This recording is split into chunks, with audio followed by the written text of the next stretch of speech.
მშვიდობისა 20 დეკემბერით თენდება დილას ცხადია საქმიანად ვიწყებთ ყველას წარმატებულ და ბარაქიან დღეს ვუსურვებთ. საქართველოსთან ექსპორტი 24%-ით არის გაზრდილი. საექსპორტო პროდუქციის ათეული უცვლელია. ჯამურად საქართველოს ევროკავშირთან სავაჭრო ბრუნვა 17%-ით, დსთ-ს სივრცესთან კი ეგრეთ წოდებულ პოსტსაბჭოთა სივრცესთან 27%-ით გაიზარდა. ეროვნულმა ბანკმა სავალუტო აუქციონზე 15 მილიონი დოლარი დამატებით შეიძინა. ეს არანაირად არასახულა კურსზე 2.66 ლარი დოლარის ხელი. 2019 წელს საქართველოს ეროვნულ ბანკს 100 წლის იუბილე უსრულდება. მომავალ წელს ეროვნული ბანკი ახალი რეგულაციებით იწყებს, რომელიც როგორც კობა გვენეტაძემ განაცხადა, არ გადავადდება. ქართველები საფრანგეთში ლეგალურად დასაქმებასაც შეძლებენ. ახალგაზრდა ქართულ სპეციალისტებს, ვისაც უმაღლესი განათლება საქართველოში საფრანგეთში აქვს მიღებული, უკაცრავად ექნებათ შესაძლებლობა მიიღონ ასევე დროებითი ბინადრობის მოწმობა საფრანგეთში ლეგალური დასაქმების მიმართულებით. კოხტამიტარბი უმანქანო კურორტი იქნება, გეგმას, რომელიც ამ კურორტთან დაკავშირებით არსებობს, ანალოგი მისი საქართველოში არ არის, შვეიცარიის ალპებში, გერმანიის და პოპულარული მთის კურორტებზეა, კი ბატონო. ვიდეოკლიპი, რომელთაც მოსახლეობა წინა საახალწლო განწყობაზე და ღონისძიებაზე უნდა მიიწვიონ. მერიის მიერ 50,000 ვარი დაждდება, შესყიდვას კი მერიის საზოგადოებასთან კომუნიკაციის განვითარების სააგენტო ცხადია გამარტივებული წესით განახორციელებს. სოციალური საწარმო კოდალა 5 თვეში გერმანიაში ექსპორტზე 10,000 ევროს ღირებულების ხის სათამაშოების გატანას გეგმავს და მგონი გაიტანა კიდეც. ილონ მასკის ბოინგ კომპანიამ კი ლოს-ანჯელესში მიწისქვეშა გვირაბი გახსნა. 3 კილომეტრზე გვირაბში გადაადგილების მაქსიმალური სიჩქარე 250 კილომეტრია საათში.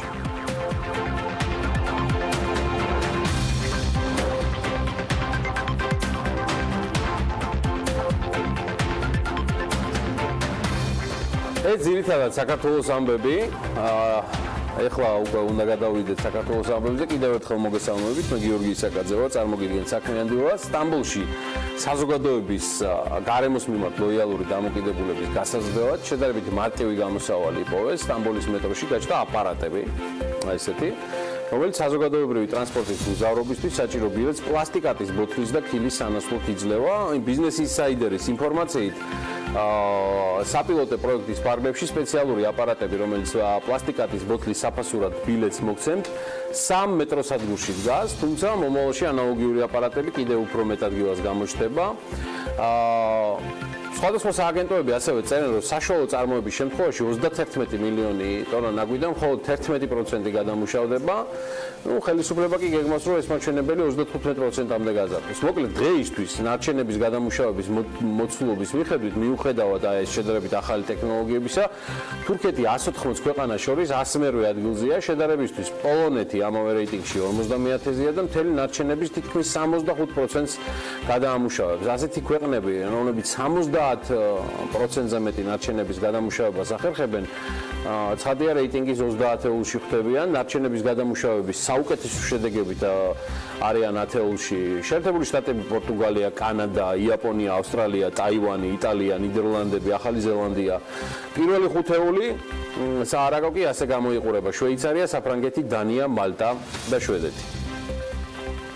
აპარატები, რომელიც ნაგავს ყლაპავს, თუნდაც მეტროს ბილეთს გაძლევთ, ჯერჯერობით თბილისში არ არის, თუმცა ამბობენ ადამიანმათი მჯერა მალე იქნებაო, მაგრამ აი დანარჩენ და არსებულ ჯიხურებს ქალაქში კალაძე ერჩის და ღიად ამბობს, რომ თბილისში არ დაუშვებს ჯიხურების არსებობას და თითქმის 2500 ჯიხურს უპირებს შეუცვალოს ადგილი და თან ისე, რომ წინასწარ მათ მეპატრონეებს ცხადია მიეცემათ დრო ადგილმონაცვლეობისთვის და არსებული ჯიხურების ლეგალური პროცედურების მისაღებად.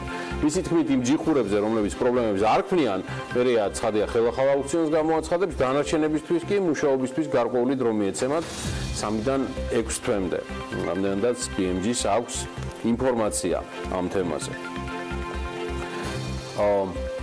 ისე თბილისის მერიას ეს ამბავი ნაკლებად ეხება უფრო ეროვნული ბანკის საქმეა, მაგრამ რუსეთში აპირებენ, რომ სავალუტო კურსების აღმნიშვნელი ტაბლოები გააუქმონ, რათა მოკლედ ასე ხსნიან, ნაკლებად იყოს მოსახლეობისთვის თვალშისაცემი სავალუტო ყევები, რომელიც საკმაოდ ხშირია ჩვენს ჩრდილოეთ სამეზობლებში, გარეთ თუ საშინაო მიზეზების გამო ამას პერიოდულად უფრო სეზონებზე არ ჩვენ მივჩევით. რა ვიცი, სამსჯელო თემა, როგორი აზრიც არის. არსებობს ამ თემის მოწინააღმდეგეები, არსებობს მისი მხარდამჭერები, მე რა რომ ამას რუსეთი აკეთებს, ან ეს ნამდვილად არ არის პრობლემა. აი პრობლემა კი ის არის, რომ რუსეთის პირველ პირს კვერს რომ უკრავ მოსკოვში და აქ შენს თანამემამულეებს დიდაქტიკური ბანით ჭკუას არ იგებ და დასავლურ ფასეულობებზე დებ თავს. შენ სხვა პოლიტიკურ პარტნიორებთან ერთად შენს ოპონენტებს ამუნათებ და რეალური კრიტიკის მიღმა 1000 სისულელეში ადანაშაულებ, თავად ყმეველი და სრულიად უსახური წარმომადგენელი, ასევე სრულიად გაურკვეველი საზოგადოების ნაწილისა. ჩვენი ხმა არასდროს იქნება ამ სრულიად გაურკვეველი პერსონაჟების და მკმეველების მხარეს. ამასობაში კი ქართველები საფრანგეთში ლეგალურად დასაქმებას შეძლებენ. საქართველოს საგარეო საქმეთა მინისტრის დავით ზალკალიანის განცხადებით, საფრანგეთი შესაბამის კანონს მიიღებს, შედეგად ახალგაზრდა ქართულ სპეციალისტებს, ვისაც უმაღლესი განათლება საფრანგეთში აქვს მიღებული, შესაძლებლობა ექნებათ მიიღონ დროებითი ბინადრობის მოწმობა საფრანგეთში ლეგალური დასაქმების მიმართულებით. სხვა შორის საფრანგეთის პრეზიდენტმა ემანუელ მაკრონმა ნიკოლა სარკოზის, სწორედ საქართველოს პრეზიდენტის სალომე ზურაბიშვილის ინაუგურაციაზე საფრანგეთის წარმოდგენა დაავალა. თუმცა მაკრონის ადმინისტრაციაში დაგვაწიეს შემდეგ განმარტება, რომ აღნიშნული ნაბიჯი არ ნიშნავს, რომ ნიკოლა სარკოზის რეგულარული წარმომადგენლობითი ფუნქციების შესრულება დაეკისრება. სარკოზის კი ნამდვილად სურს საქართველოს-რუსეთის კონფლიქტში გახდეს კვლავ წარმომადგენელი, სხვა შორის ამაზე Le Figaro წერს და ამბავსაც ადასტურებს. ფაქტია, ეს თემა მას შემდეგ გაჟღერდა, რაც საფრანგეთის ყოფილ პირველ პირს ქალბატონი პრეზიდენტის ინაუგურაციაზე დასწრების შემდეგ ჰქონდა რამდენიმე შეხვედრა, როგორც არჩეულ პრეზიდენტთან, ასევე ხელისუფლების სხვა წარმომადგენლებთან. აი, რას მოიმოქმედებს და როგორ მოხდება სხვადასხვა დანაშაულებებში საფრანგეთშივე ეჭვმიტანილი ცხადია მხოლოდ პრეზიდენტ სარკოზის ჩართვა ამ კონფლიქტში ეს გაირკვევა მომავალში. ისიც კარგად გვახსოვს, რაც შედეგებიც მივიღეთ მისი ჩართულობიდან. თუმცა ამ კალიბრის პოლიტიკოსი და სხვების თუ აყვებიან გაყინულ თემაზე საუბარში რუსეთის ფედერაციასთან და სავარაუდოდ აქეთკენ მიდის საქმე, მინიმუმ საინტერესო იქნება და თვალყურსადევნებელი და საზოგადოებაც საკმაოდ აქტიური უნდა იყოს ამ თემაში. ერთმნიშვნელოვანია, რომ ამ ამპლუას სარკოზი არც ერთ შემთხვევაში არ და ვერ მოიგებდა საქართველოს და ოფიციალური თბილისის მინიმუმ ზეპირი სურვილის და თანხმობის გარეშე. დავაკვირდეთ, როგორ განვითარდება მოვლენები, როგორც მოგახსენეთ, Le Figaro-ს მასალებზე დაყრდნობით არის გავრცელებული აღნიშნული ინფორმაცია. ავტორიტეტული გამოცემა ეკონომისტი კი წლის ქვეყნად გამოვიდა ახლა ეს ამბები, წლის ბოლოს რეიტინგები ყველაზე პოპულარული და გავლენიანი გამოცემებიდან. მოკლედ ეკონომისტმა, ლონდონში დაფუძნებულმა ეკონომისტმა წლის ქვეყნად სომხეთი დაასახელა. ჟურნალის შეფასებით სამხრეთ კავკასიის ამ ქვეყანას მიეცა დემოკრატიის და განვითარების შანსი. საპროტესტო გამოსვლის შედეგად მთავრობის მშვიდობიანად შეცვლის შემდეგ, როგორც ეკონომისტი აღნიშნავს, ყოფილი გამომძიებელი ჟურნალისტი და ოპოზიციონერი პარლამენტარი ნიკოლ პაშინიანი კანონიერი და სწორი გზით მან მიიყვანა ხელისუფლების სათავეში კორუფციითა და არაკომპეტენტურობით საზოგადოების აღშფოთებამ. 9 დეკემბრის ვადამდელ საპარლამენტო არჩევნებში პაშინიანის ალიანსს ჩემს ნაბიჯს ეგოხმები 70%-ზე მეტი. მოკლედ ეკონომისტი 2013 წლიდან ასახელებს, რომ იცოდეთ წლის ქვეყანას და ასეთად მიიჩნევენ ქვეყანას, რომელსაც ყველაზე მეტად გაუმჯობესა და გაუმჯობესდა 12 თვის განმავლობაში მიმდინარე წლისა. წავატანებ.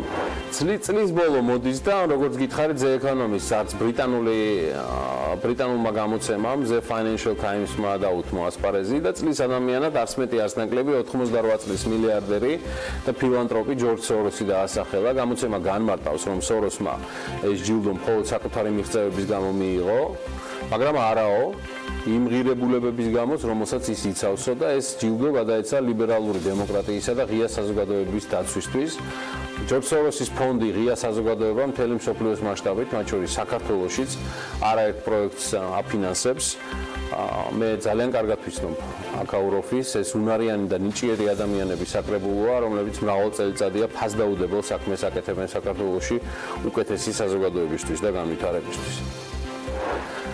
18 დეკემბრის ვაჭრობის შედეგებით, მოკლედ დიდი ამბები არის, მსოფლიოს წამყვანი ლონდონის და ნიუ-იორკის სანავთობო კოტირებებზე, მოკლედ ბირჟებზე WTI განსაკუთრებით გაუფასურდა, ვარდნამ 8%-ს მიაღწია. ლონდონში Exchange Future Europe-ზე ბრენტის ტიპის ნავთობის ფასმა $55-მდეც დაკრა რაღაც მომენტში და რაც შეეხება New York Mercantile Exchange-ზე, ცხადია light sweet-ის ტიპის ნავთობის ფასმა 11 ნაკლები $42,400-ზე ან ბარელზეა ცხადია საუბარი შეაჩერა. ფასები გუშინვე დაკორექტირდა ცხადია ბირჟაზე კლების მიმართულებით და ოქტომბრის ბირჟების მაქსიმუმის ფასებს თუ ავიღებთ, ნავთობპროდუქტები მეგობრებო 11 ნაკლები 35%-ით არის გაიაფებული ოქტომბრის პერიოდიდან მოყოლებული. და მაინც რა არის ამ ყველაფრის მიზეზი? რატომ იაფთება ასე დრამატულად და სწრაფად ნავთობპროდუქტები მსოფლიო ბირჟებზე? და არა საქართველოში ჯერჯერობით. მოკლედ, უმთავრესი მიზეზი არის შეერთებულ შტატებში, სწორედ იქ არის არნახული ზრდა ნავთობის მოპოვებისა. ფაქტია, ბაზარმა არ მიიღო ოპეკის გადაწყვეტილება მიმდინარე კვირაში ნავთობის მოპოვების შემცირების შესახებ, რათა ჭარბი პროდუქტების გასაღება მომხდარიყო. ფექალის ნავთობის მოპოვებაც დრამატულად იზრდება შეერთებულ შტატებში და იანვარში პროგნოზირებენ, რომ ის მიაღწევს და გადააჭარბებს 8 მილიონ ტონას დღეში, 8 მილიონ ტონა ბარელს დღეში, მეგობრებო, დღეში. ასევე აღნიშნა დღის, რომ გლობალური ინვესტორები მეტწილად ჩინეთიდან მიღებული 100 თუ სასიამოვნო სტატისტიკის პასუხად მსოფლიო ეკონომიკის ზრდის შენელებას ელიან. მეტიც მერი ლინჩმა ერთგვარი გამოკითხვა ჩაატარა ტოპ მენეჯერებს შორის და მათ უმრავლესობაში დასტურდება განცდა და მოლოდინი, რომ 2019 წელს ადგილი ექნება ერთგვარ გლობალური ზრდის შენელებას, რაც ცხადია აისახა პირველ რიგში ნავთობის ფასებს. ხო და რა ხდება ახლა ამასობაში საქართველოში? 2 კვირის წინ გაფის მიერ შემცირებული ფასების გარდა ბოლო დღეებში საწვავი საშუალოდ კიდევ 5-7 თეთრით არის გაიაფებული. ბენზინისა და დიზელის ღირებულება ნავთობპროდუქტების თითქმის ყველა კომპანიამ შეამცირა. იგივე აი რომ პეტროლის ქსელში 1 ლიტრი რეგულარი 2.56 იყო, დღეს 2.59 არის. ვისოლის ქსელში 2.54-დან 2.59-მდე შემცირდა.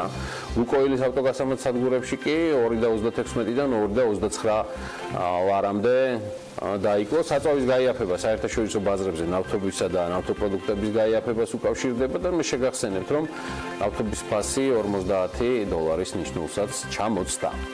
ეს ნავთობპროდუქტები. ამასობაში კი GBC საკმაოდ საინტერესო ინფორმაციაზე, ზოგადად რეიტინგსაც ავრცელებს სამედიცინო ბაზარზე, რომელიც თავის მხრივ ფარმაციას და ჰოსპიტალურ სექტორს მოიცავს. 2017 წლის ანგარიშგებით ყველაზე მომგებიანი ფარმადეპოს და GPC-ის მფლობელი კომპანია გეფა, რომელიც თავის მხრივ საქართველოს ჯანდაცვის ჯგუფის Georgian Healthcare Group-ის შვილობილია. მეორე პოზიციაზე PSP-ა, რომელიც შვილობილი New Hospital-ით არის ბაზარზე წარმოდგენილი.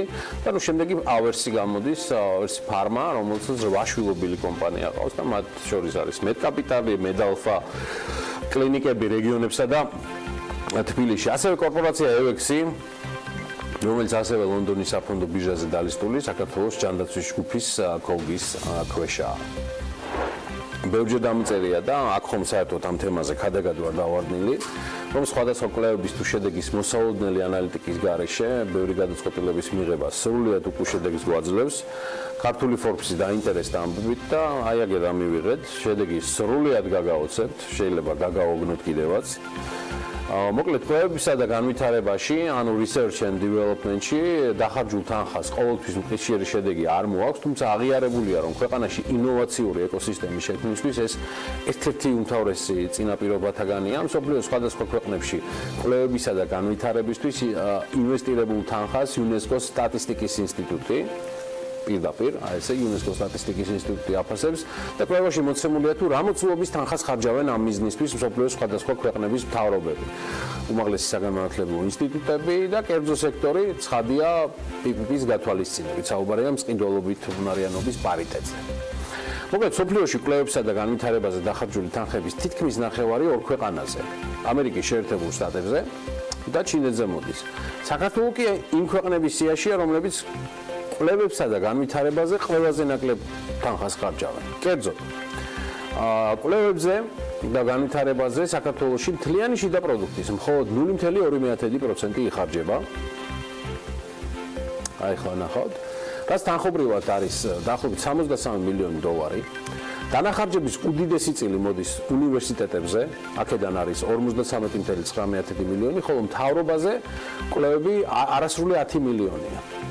კიდევ ერთი საკითხი, რომელიც კვლევას ეხება, ქვეყანაში მკვლევარების რაოდენობაა. საქართველოში მილიონ მოსახლეზე მაქსიმუმ 1070 მკვლევარი მოდის იუნესკოს ინსტიტუტის დათვლით და მათი უმეტესობა 53% ქალია. სოფლიოს ქვეყნები, რომლებიც კვლევებსა და განვითარებაზე ყველაზე მეტ თანხას ხარჯავენ, შემდეგია შეერთებული შტატები 476.9 მილიარდი $. და ეს სოფლიოს მთლიანი დანახარჯის თითქმის 26.9%-ია, 26.4%. შემდეგ მოდის ჩინეთი 370 მილიონი, იაპონია 170 მილიონი. დააკვირდით, ჩინეთზე და ამერიკის შეერთებულ შტატებზე მეგობრებო მოდის მთლიანი მსოფლიოს თითქმის ნახევარი, ანუ 26% ამერიკის შეერთებული შტატები და შემდეგ ჩინეთი. გერმანია ხარჯავს ყოველწლიურად 109 მილიონს და ეს მსოფლიოს დანახარჯების 6%-ია. კორეა 73 მილიარდი, საფრანგეთი შენ ხარ ჩემი ბატონი 60 მილიარდი, ინდოეთი 48, გაერთიანებული სამეფო 44, ბრაზილია 42, რუსეთი 39 მილიარდი. სოფლიოს ამ 10 ქვეყანაზე მოდის მთლიანი დანახარჯების თითქმის 80%. აი რაც შეეხება მოწინავე ქვეყნებს, შეერთებული შტატები მკვლევარების რაოდენობითაც ლიდერობს, რადგან 1 მილიონ მოსახლეზე 4295 მკვლევარი მოდის. ჩინეთში კი 1095. თავისთავად ჩინეთის მოსახლეობა ამერიკისას აღემატება, თუმცა როგორც ჩანს, შეერთებული შტატები ჩინეთს ამ დანახარჯებითაც უსწრებს. სურათი სრულიად განსხვავებულია, თუ კი ქვეყნის ხარჯებს მათ მთლიან შიდა პროდუქტს შევადარებთ, კერძოდ ქვეყნები, რომლებიც კვლევებსა და განვითარებაზე მთლიან შიდა პროდუქტთან შეფარდებით ყველაზე მეტ თანხას ხარჯავენ, აი შემდეგია კორეა მთლიანი შიდა პროდუქტის 4.3% ხარჯავს ეს ქვეყანა კვლევებზე. ისრაელი 4.2% მთლიანი შიდა პროდუქტის. ნახეთ რა საინტერესო ჩამონათვალია. იაპონია 3.4, შვეიცარია 3.2, ფინეთი 3.2, ავსტრია 3.1. და ამათეულს კრავს გერმანია და შეერთებული შტატები, თავისთავად საკმაოდ წარმომადგენლობითი ეკონომიკით და შესაბამისად მაქედან გამომდინარე 2.9 და 2.7 გერმანია ამერიკის შეერთებულ შტატებში. საქართველოს ზემოთ ამ ქვეყნებს რომ კვეთრად ჩამორჩება, ნუ ეს გასაკვირი არ არის, ამითაც გავხსენით ეს თემა. ვერც მაგალითად ყოფილი, მაგრამ უბედურება ის არის, რომ ვეც მაგალითად აი ყოფილი საბჭოთა კავშირის ქვეყნებს შორისაც ვლიდერობთ. ვერ ვლიდერობთ და არ ვლიდერობთ. მხოლოდ სომხეთს, ტაჯიკეთსა და ყირგიზეთს უსწრებთ ჩვენ ამ კვლევების და განვითარებაზე დახარჯული თანხით საბჭოთა კავშირის ქვეყნებში. აი ბოლო გრაფიკა მინდა წარმოგიდგინოთ, სადაც უკვე ყოფილი საბჭოთა კავშირის ქვეყნები არის წარმოდგენილი. ნახეთ, აზერბაიჯანი 352 მილიონი $, ანუ თავისი მთლიანი შიდა პროდუქტის მხოლოდ 0.2%. ბელორუსი 905 მილიონი. ესტონეთი, ლიეტუვა ამას მოყვება, უკვე რუსეთი, სომხეთი, ტაჯიკეთი, უზბეკეთი, უკრაინა და ყაზახეთი. ასეთი ამბებია. ამასობაში კი ტურიზმის ადმინისტრაციამ კურორტ გუდაურთან დაკავშირებით ერთ-ერთი ძველი და პირველი ვიდეო კადრები გამოაქვეყნა, რომელიც მაშინდელი საქტელერადიო კომიტეტის მიერ არის გადაღებული. ტელეკომპანია ევრიკა არ არსებობდა მაშინ და ეს არხი იყო. ერთადერთი და ის გადმოსცემდა ყველაფერს. და ნახეთ სრულიად უნიკალური და საინტერესო მასალა, თუ როგორი იყო გუდაური 30 წლის წინ. კურორტი გუდაური საქართველოს კურორტებს შორის ზღვის დონიდან ერთ-ერთი ყველაზე მაღლა მდებარე სამთო-სათხილამურო კურორტია. იგი გუდაური ჯვრის უღელტეხილზე, მთაკუდებსა და მთასაძელეს ფერდობზე ალპურ ზონაშია გაშენებული. კურორტი არსებობის 30 წელს ითვლის, თუმცა ამ მცირე დროში მან სათხილამურო სპორტის მოყვარულთა შორის დიდი პოპულარობა მოიპოვა და 80-იან წლებში საქართველოში ბაკურიანის შემდეგ კიდევ ერთი სათხილამურო ზონის შექმნა სწორედ აქ გადაწყდა. ზამთრის კურორტისთვის შესაფერისად იქნა მიჩნეული სწორედ გუდაურის ბუნებრივი პირობები, სათხილამურო სპორტისთვის საჭირო დაქანების ფერდობები, უხვი და ხანგრძლივი თოვლის საფარი. დღეს გუდაური უმაღლესი სტანდარტების საერთაშორისო სამთო სათხილამურო კურორტია, რომელიც ყველა დონის მოთხილამურესთვის არის გათვალისწინებული.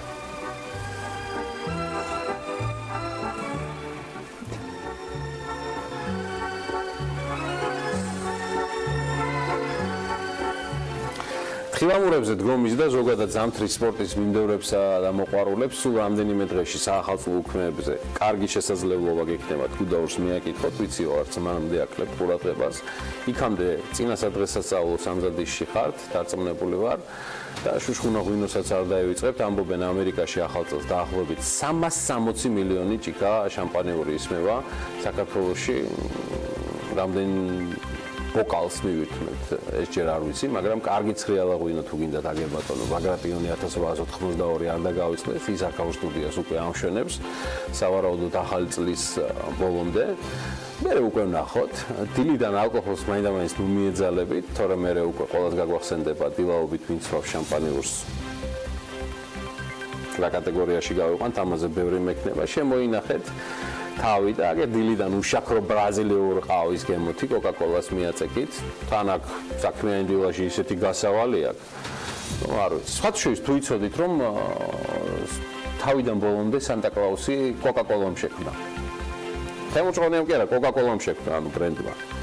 ზომიერად ესეთი ფერხორციანი მამაკაცი, თეთრი წვერით და წითელი სამოსით, ყოველთვის ისეთი როგორცაც თქვენ იცნობ, ის ესეთი სულაც არ ყოფილა სანტა-კლაუსი. სინამდვილეში 1931 წლამდე სანტას იმიჯი სრულიად არაერთგვაროვანი იყო. ზოგჯერ ის გამოსახული იყო ტანმაღალ გამხდარ ადამიანად, ზოგჯერ კი უცნაურ ელფს წააგავდა. სანტა თანამედროვე სანტაც სწორად კოკა-კოლამ აქცია.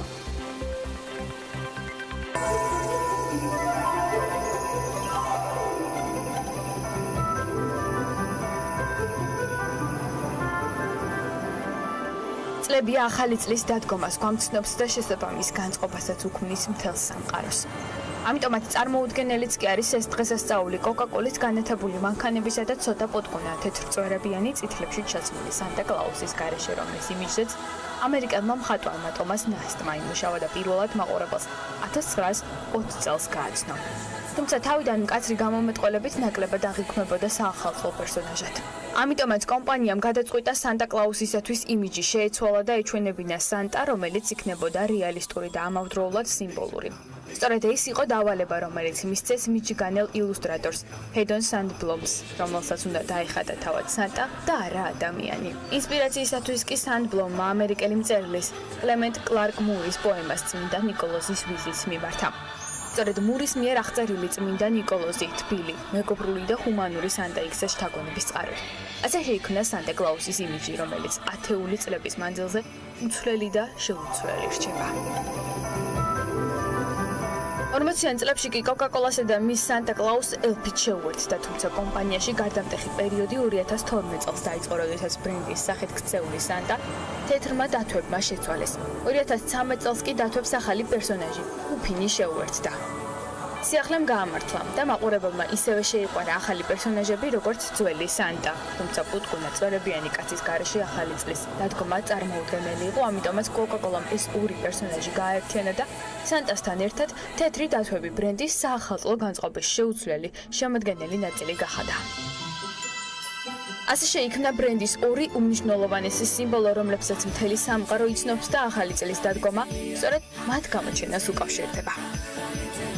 დღეს ეს ყველა გმირი ისტორიად იქცა და პოსტერებმა შემოგვინახა, რომლებმაც მოიარეს თანამედროვე ხელოვნების მუზეუმები, არტ-ცენტრები და სხვა მრავალი საგამოფენო სივრცეები. ბოლოს კი კოკა-კოლას მუზეუმში დაიდეს ბინა, ხოლო ცნობილი კოკა-კოლის რეკლამა, რომელიც დღემდე ახალი წლის מחარობელია, ხელს მსოფლიოში შეუცვლელია.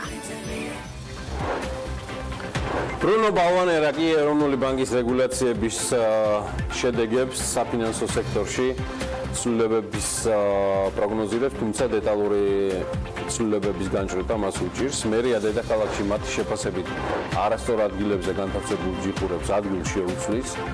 საქართველოს ელჩი ირანში ირანელთა დეპორტაციას ნარკოტიკების პრობლემასაც უკავშირებს. იოსებ ჩახვაშვილი ამბობს, რომ მისი შეფასებით საქართველოსთან ირანელთა გაძევების მაჩვენებლები მნიშვნელოვნად გაზრდილი ნამდვილად არ არის. დრო ალბათ უკვე ანა ვაპიაშვილი შემოგვიერთეს, სწორედ მას აქვს მომზადებული ძალიან საინტერესო კოლაჟი ახალი ამბებისა ბიზნესზე და ეკონომიკაზე. ანა დილამშვიდობის. დილამშვიდობის გიორგი, საინტერესო ამბებს ვიწყებთ რამდენიმე წამში პირველი კოლაჟით ძალიან ბევრ მნიშვნელოვან თემაზე და რა თქმა უნდა განახლებული ინფორმაცია. წარმატებული ეთერი.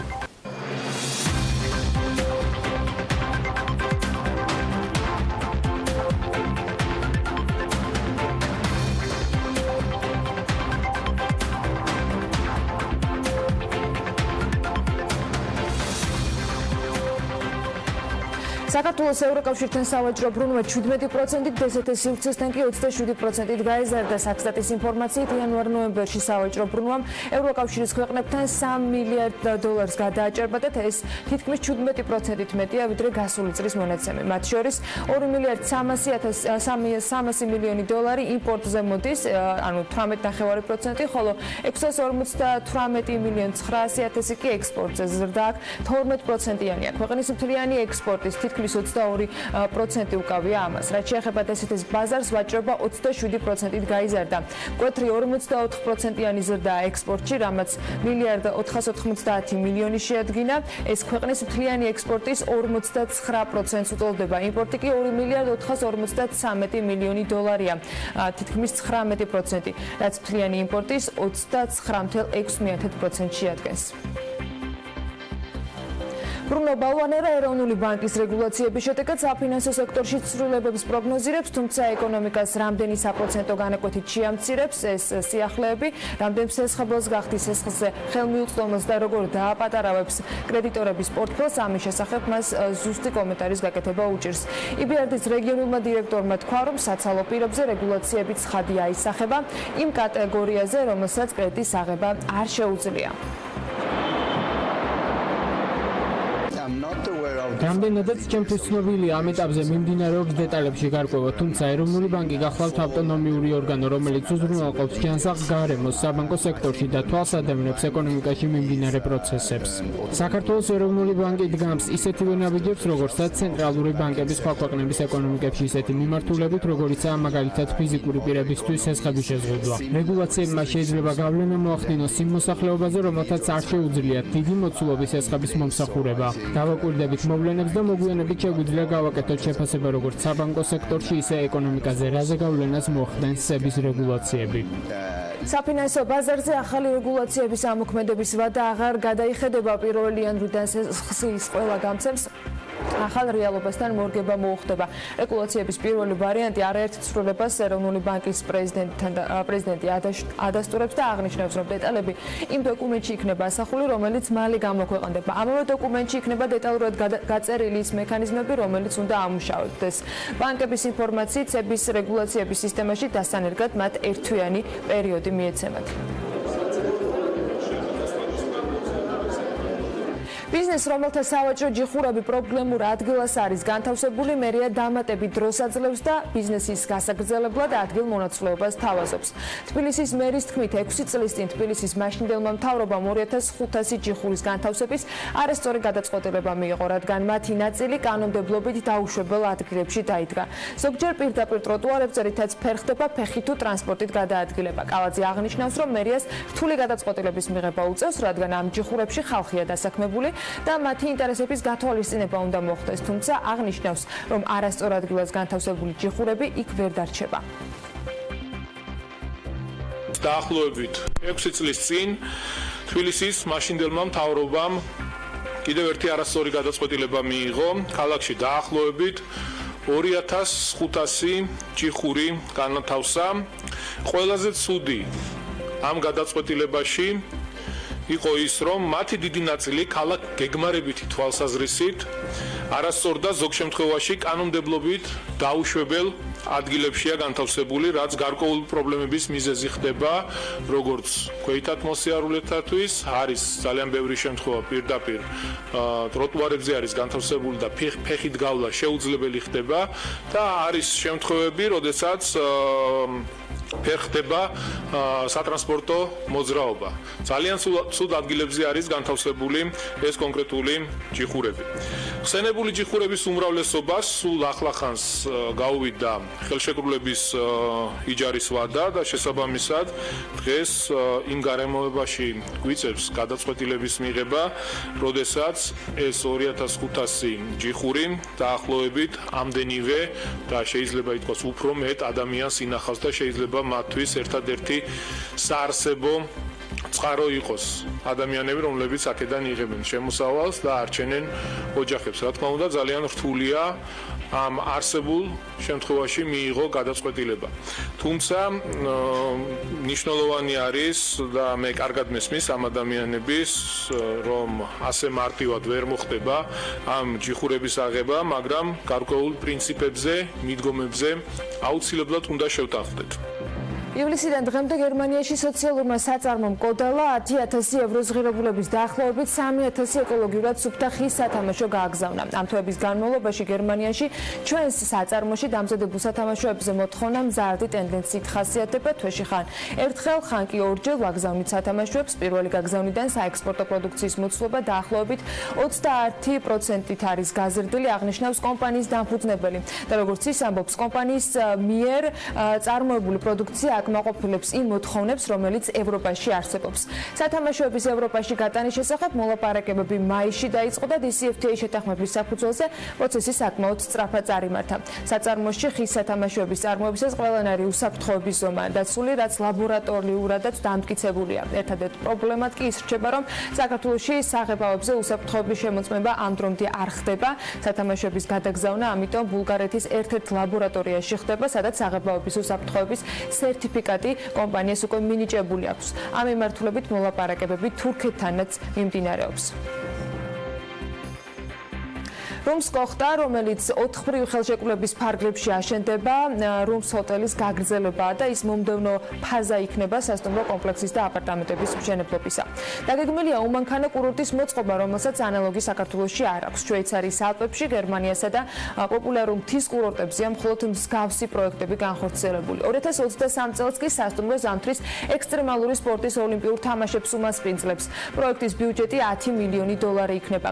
5,400,000 $5 თიბისი ბანკის და EBRD-ის მიერ RFC-ის პროგრამის ფარგლებში გაცემული სესხით დაფინანსდება, დანარჩენი კი GRDS-ის და აჭარა ჯგუფის კაპიტალით დაფინანსდება, აღნიშნავს აჭარა ჯგუფის დირექტორი ვალერი ჩეხერია, რომელიც ამბობს, რომ პრიორიტეტი ვარსკვლავების რაოდენობა არ არის. დიზაინსა და არქიტექტურას მიექცევა ყურადღება ახალი პროექტის განხორციელებისას. სასტუმრო რუმსი კოხტა ბაკურიანში იქნება, კოხტაგორასთან ახალ სათხილამურო ტრასის საბაგიროსთან, დამსვენებლად კი კომპლექსი 2019 წლის ზაფხულის სეზონამდე მიიღებს 92 სასტუმრო ნომერთან ერთად აპარტამენტები მოიცავს 70 აპარტამენტს, 300 სტუმარზე გათვლილ საკონფერენციო დარბაზს, 300 სტუმარზე გათვლილ რესტორანს, ლაუნჯ ბარს და ტერასას 360 გრადუსიანი ხედით საცურაო აუზს და მომსახურების სხვადასხვა სერვისებს. რუსეთის მთავრობა კი საქართველოს საზღვართან მდებარე 2 კურორტის განვითარებას გეგმავს, რათა ამ მიმართულებით რუსეთის მოქალაქეების მოთხოვნა დაკმაყოფილებული იყოს. ამასთან დაკავშირებით რუსეთის ვიცე-პრემიერმა ისაუბრა. ახლა საქართველოს საზღვართან 2 კურორტს გავავითარებთ, კარგი ბუნებრივი პირობები გვაქვს ტურისტული სექტორის განვითარებისათვის, ამბობს ის და მოუწოდებს რუსეთის რეგიონების ხელმძღვანელებს, რომ დაამუშავონ თავიანთ რეგიონებში ტურისტული ნაკადის ზრდის გეგმები. არ ვიცი მათი ეს გეგმა წარმატებული რამდენად იქნება, დიდი ალბათობით არა, მაგრამ ფაქტია რომ ცდილობა არსებობს და სწორედ ამიტომაც კიდევ უფრო საინტერესო და მნიშვნელოვანი იქნება ყველა ის ახალი პროექტი, რომელიც ქართულ საკურორტო არეალებს უკავშირდება. ნახავთ ჩვენს არჩამორჩებით საინტერესო შეთავაზებებით. ახლა ამიდის პროგნოზის გაგების დრო არის და რამდენიმე წამში გიბრუნდებით.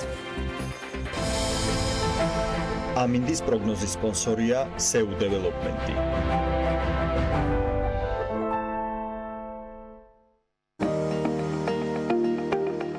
ამინდის პროგნოზის სპონსორია სადაზღვევო კომპანია უნისონი. თავისუფალი დაზღვევა თქვენი სიმშვიდისათვის. გარემოს ეროვნული სააგენტო გვატყობინებს, რომ ამინდი საქართველოში დღის პირველ ნახევარში კვლავ განპირობებული იქნება ამიერკავკასიის ჩრდილო-აღმოსავლეთიდან მოქმედი ცივი ჰაერის მასების და შავი ზღვის სამხრეთ-დასავლეთიდან შემომავალი შედარებით თბილი ჰაერის მასების ურთიერთქმედებით. მოსალოდნელია დრო გამოშვებით ღრუბლიანობის მომატება. ზოგან იქნება ნალექი, მაღალ მთაში მოთოვს კიდეც და იქნება ნისლი. იქროლებს აღმოსავლეთის მიმართულების ძლიერი ქარით. სოხუმში მაგალითად 12 გრადუსი იქნება, მაგრამ უნალექოდ ჩაივლის დღე. 13 გრადუსი დაფიქსირდება ბათუმში დღის ბოლოს აქ შესაძლოა იყოს მცირე წვიმა. ხობულეთში უმეტესად უნალექო დღეს ველოდებით, თუმცა აქაც 13 გრადუსია მაქსიმალური ტემპერატურა მოსალოდნელი. ქუთაისში 12 გრადუსს მიაღწევს ტემპერატურა, ისევე როგორც ზუგდიდში. ოზურგეთში 14 გრადუსი დაფიქსირდება და ონში 7 წვიმასთან ერთად. გორშიც 7 გრადუსია მოსალოდნელი, ისევე როგორც ცხინვალში, მარნეულში უნალექო ამინდი ველოდება და 8 გრადუსამდე გათბება ჰაერი. რუსთავშიც ანალოგიური ამინდი იქნება დღის განმავლობაში. ახალციხეში 7 გრადუსი მიაღწევს ტემპერატურა მცირე წვიმის ფონზე, ბორჯომში 8 გრადუსი იქნება და აქაც ნალექიანი დღე არის ნავარაუდები. ბაკურიანში ნალექი იქნება თოვლჭყაპის სახით და მაქსიმალური ტემპერატურა 4 გრადუსი დაფიქსირდება. მცირე თოვლჭყაპია მოსალოდნელი ახალქალაქში და აქ 3 გრადუსია ნავარაუდები, სტეფანწმინდაშიც თოვლჭყაპს ელოდებიან და 2 გრადუსს. თელავი დღეს უნალექო იქნება და 9 გრადუსს მიაღწევს ტემპერატურა. დედაქალაქს რაც შეეხება თბილისში დრო გამოშვებით ღრუბლიანობა მოიმატებს, დილით მცირე ნალექს და ნისლს ველოდებით, პრინციპში უკვე არის მცირე ნალექი კიდეც იქროლებს აღმოსავლეთის მიმართულების ქარი და მაქსიმუმ ტემპერატურა 8 გრადუსი დაფიქსირდება. მადლობა ანა, ჩვენ კი გავიდეთ რეკლამაზე. რეკლამამდე ნახავთ ვიდეო ანონსს, რა იქნება დღევანდელი 20 დეკემბრის საქმიანი დილის თემები, ვინ იქნებიან სპიკერები და ჩვენი სტუმრები, ამას სულ რამდენიმე წუთში მოგეჩვენებთ პირველზე და ვაგრძელებთ დილას საქმიანად.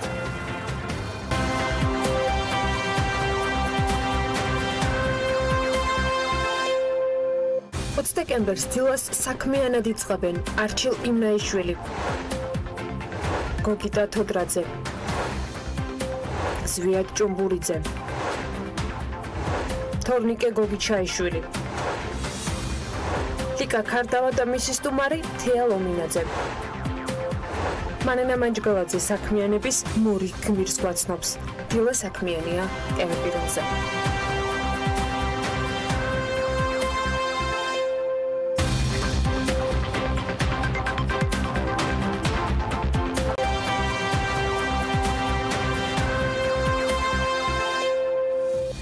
ეს 18 წლის მესამე კვარტალში საქართველოს მთლიანი შიდა პროდუქტის 3.7%-ით გაიზარდა. ასეთია გუშინ განახლებული მონაცემები საქსტატისაგან 2018 წლის პირველი 3 კვარტლის განმავლობაში კი მთლიანი შიდა პროდუქტის საშუალო რეალური ზრდა წინა წლის შესაბამის პერიოდთან შედარებით 4%-იანი იყო. აბსოლუტურ რიცხვებში მთლიანი შიდა პროდუქტის ზომამ 10 მილიარდ 580 მილიონი ლარი შეადგინა. ეს ერთსულ მოსახლეზე გაანგარიშებით 2828 ლარი, ანუ დაახლოებით არის 1122 დოლარი.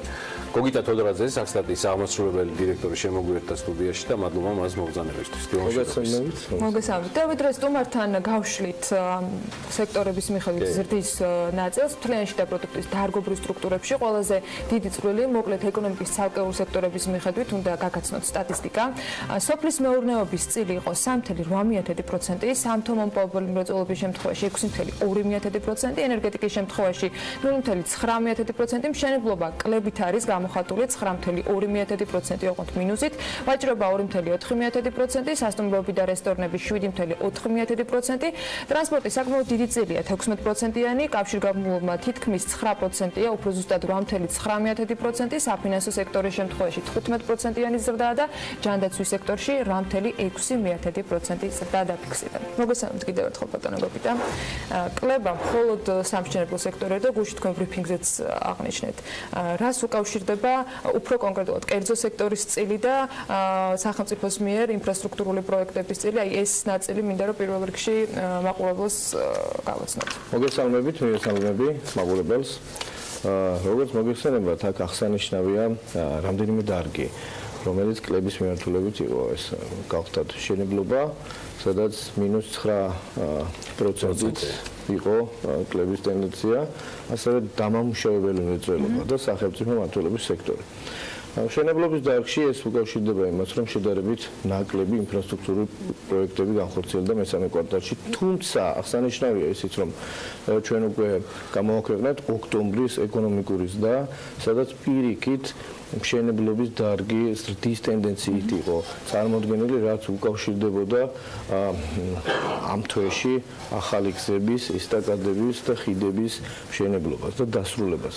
რაც შეეხება დამამუშავებელი მრეწველობის დარგში შემცირების ტენდენციას, უკავშირდება ძირითადად მეტალურგიულ მრეწველობაში განვითარებულ მოვლენებს და ასევე სახელმწიფო მმართველობაში -2.9%-ით დაფიქსირდა ყრება, რაც სხვადასხვა სახის ხარჯების შემცირება უკავშირდებოდა. გასაგებია.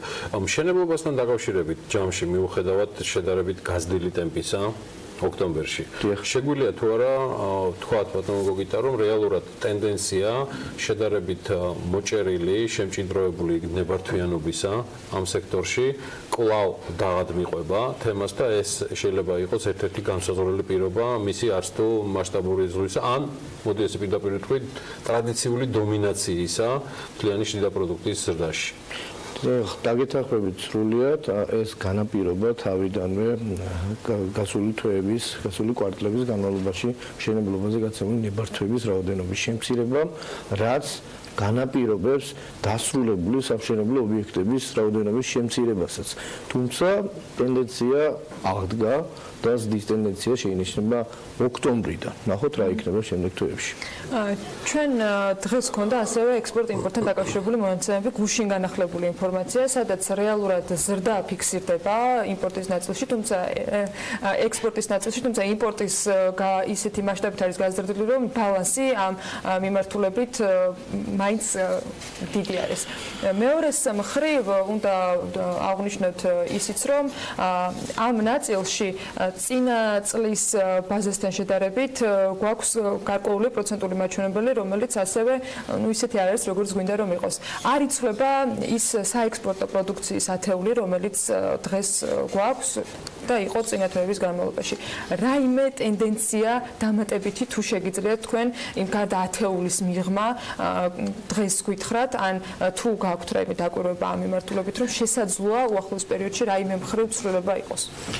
როგორც მოგესალმებით, 24%-ით გაიზარდა ექსპორტის მოცულობა და აღნიშნული მაჩვენებელი უპრეცედენტურია ამ მთელი ამ პერიოდის განმავლობაში და ახლობით 3 მილიარდს გადააჭარბა უკვე ექსპორტის მოცულობა, მაშინ როდესაც შარშან 12 თვის განმავლობაში 2.7 მილიარდი იყო. ტრადიციულად, როგორც შარშან პირველ მეორე ადგილს იკავებს, ასე ვთქვათ, სპილენძის მადნები და კონცენტრატები. ბოლო პერიოდში აღსანიშნავია ღვინის ექსპორტის რაოდენობის ზრდა, ასევე მინერალური და მტკნარი წყლების ექსპორტის და რაც ნამდვილად დადებით ტენდენცია შეიძლება შეფასდეს. შეეხება თხილის ექსპორტს კვლავ მეორე უკანა პლანზე, ასე ვთქვათ, და შესაბამისად უნიშნელო წილით არის სტრუქტურაში წარმოდგენილი. იმაში როცა ხუთეულში ქონდა პრეტენზია ვაღებთ. აღსანიშნავია ასევე მსუბუქი ავტომობილების რეექსპორტის ზრდა, რაც ბოლო პერიოდში ჩამოყალიბებული ტენდენცია, როგორც მოგეხსენებათ, გასული წლების განმავლობაში აღნიშნული მაჩვენებელი შემცირებული იყო, ხოლო ეხლა უკვე მსუბუქი ავტომობილების რეექსპორტი დაახლოებით 44%-ით. თუმცა ვერ უბრუნდება ნიშნულს, რომელიც იყო დაახლოებით 4. დიახ, ბუნებრივია, თუმცა ეკონომიკურ ზრდაზე თუნდაც ამანაც გარკვეული გავლენა მოახდინა, 44%-იანი ზრდა განხორციელდა აღნიშნულ დარგში.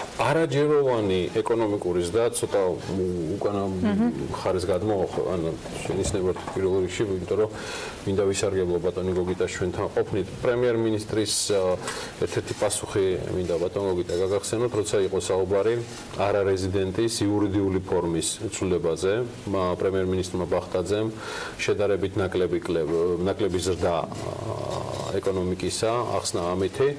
ჩვენ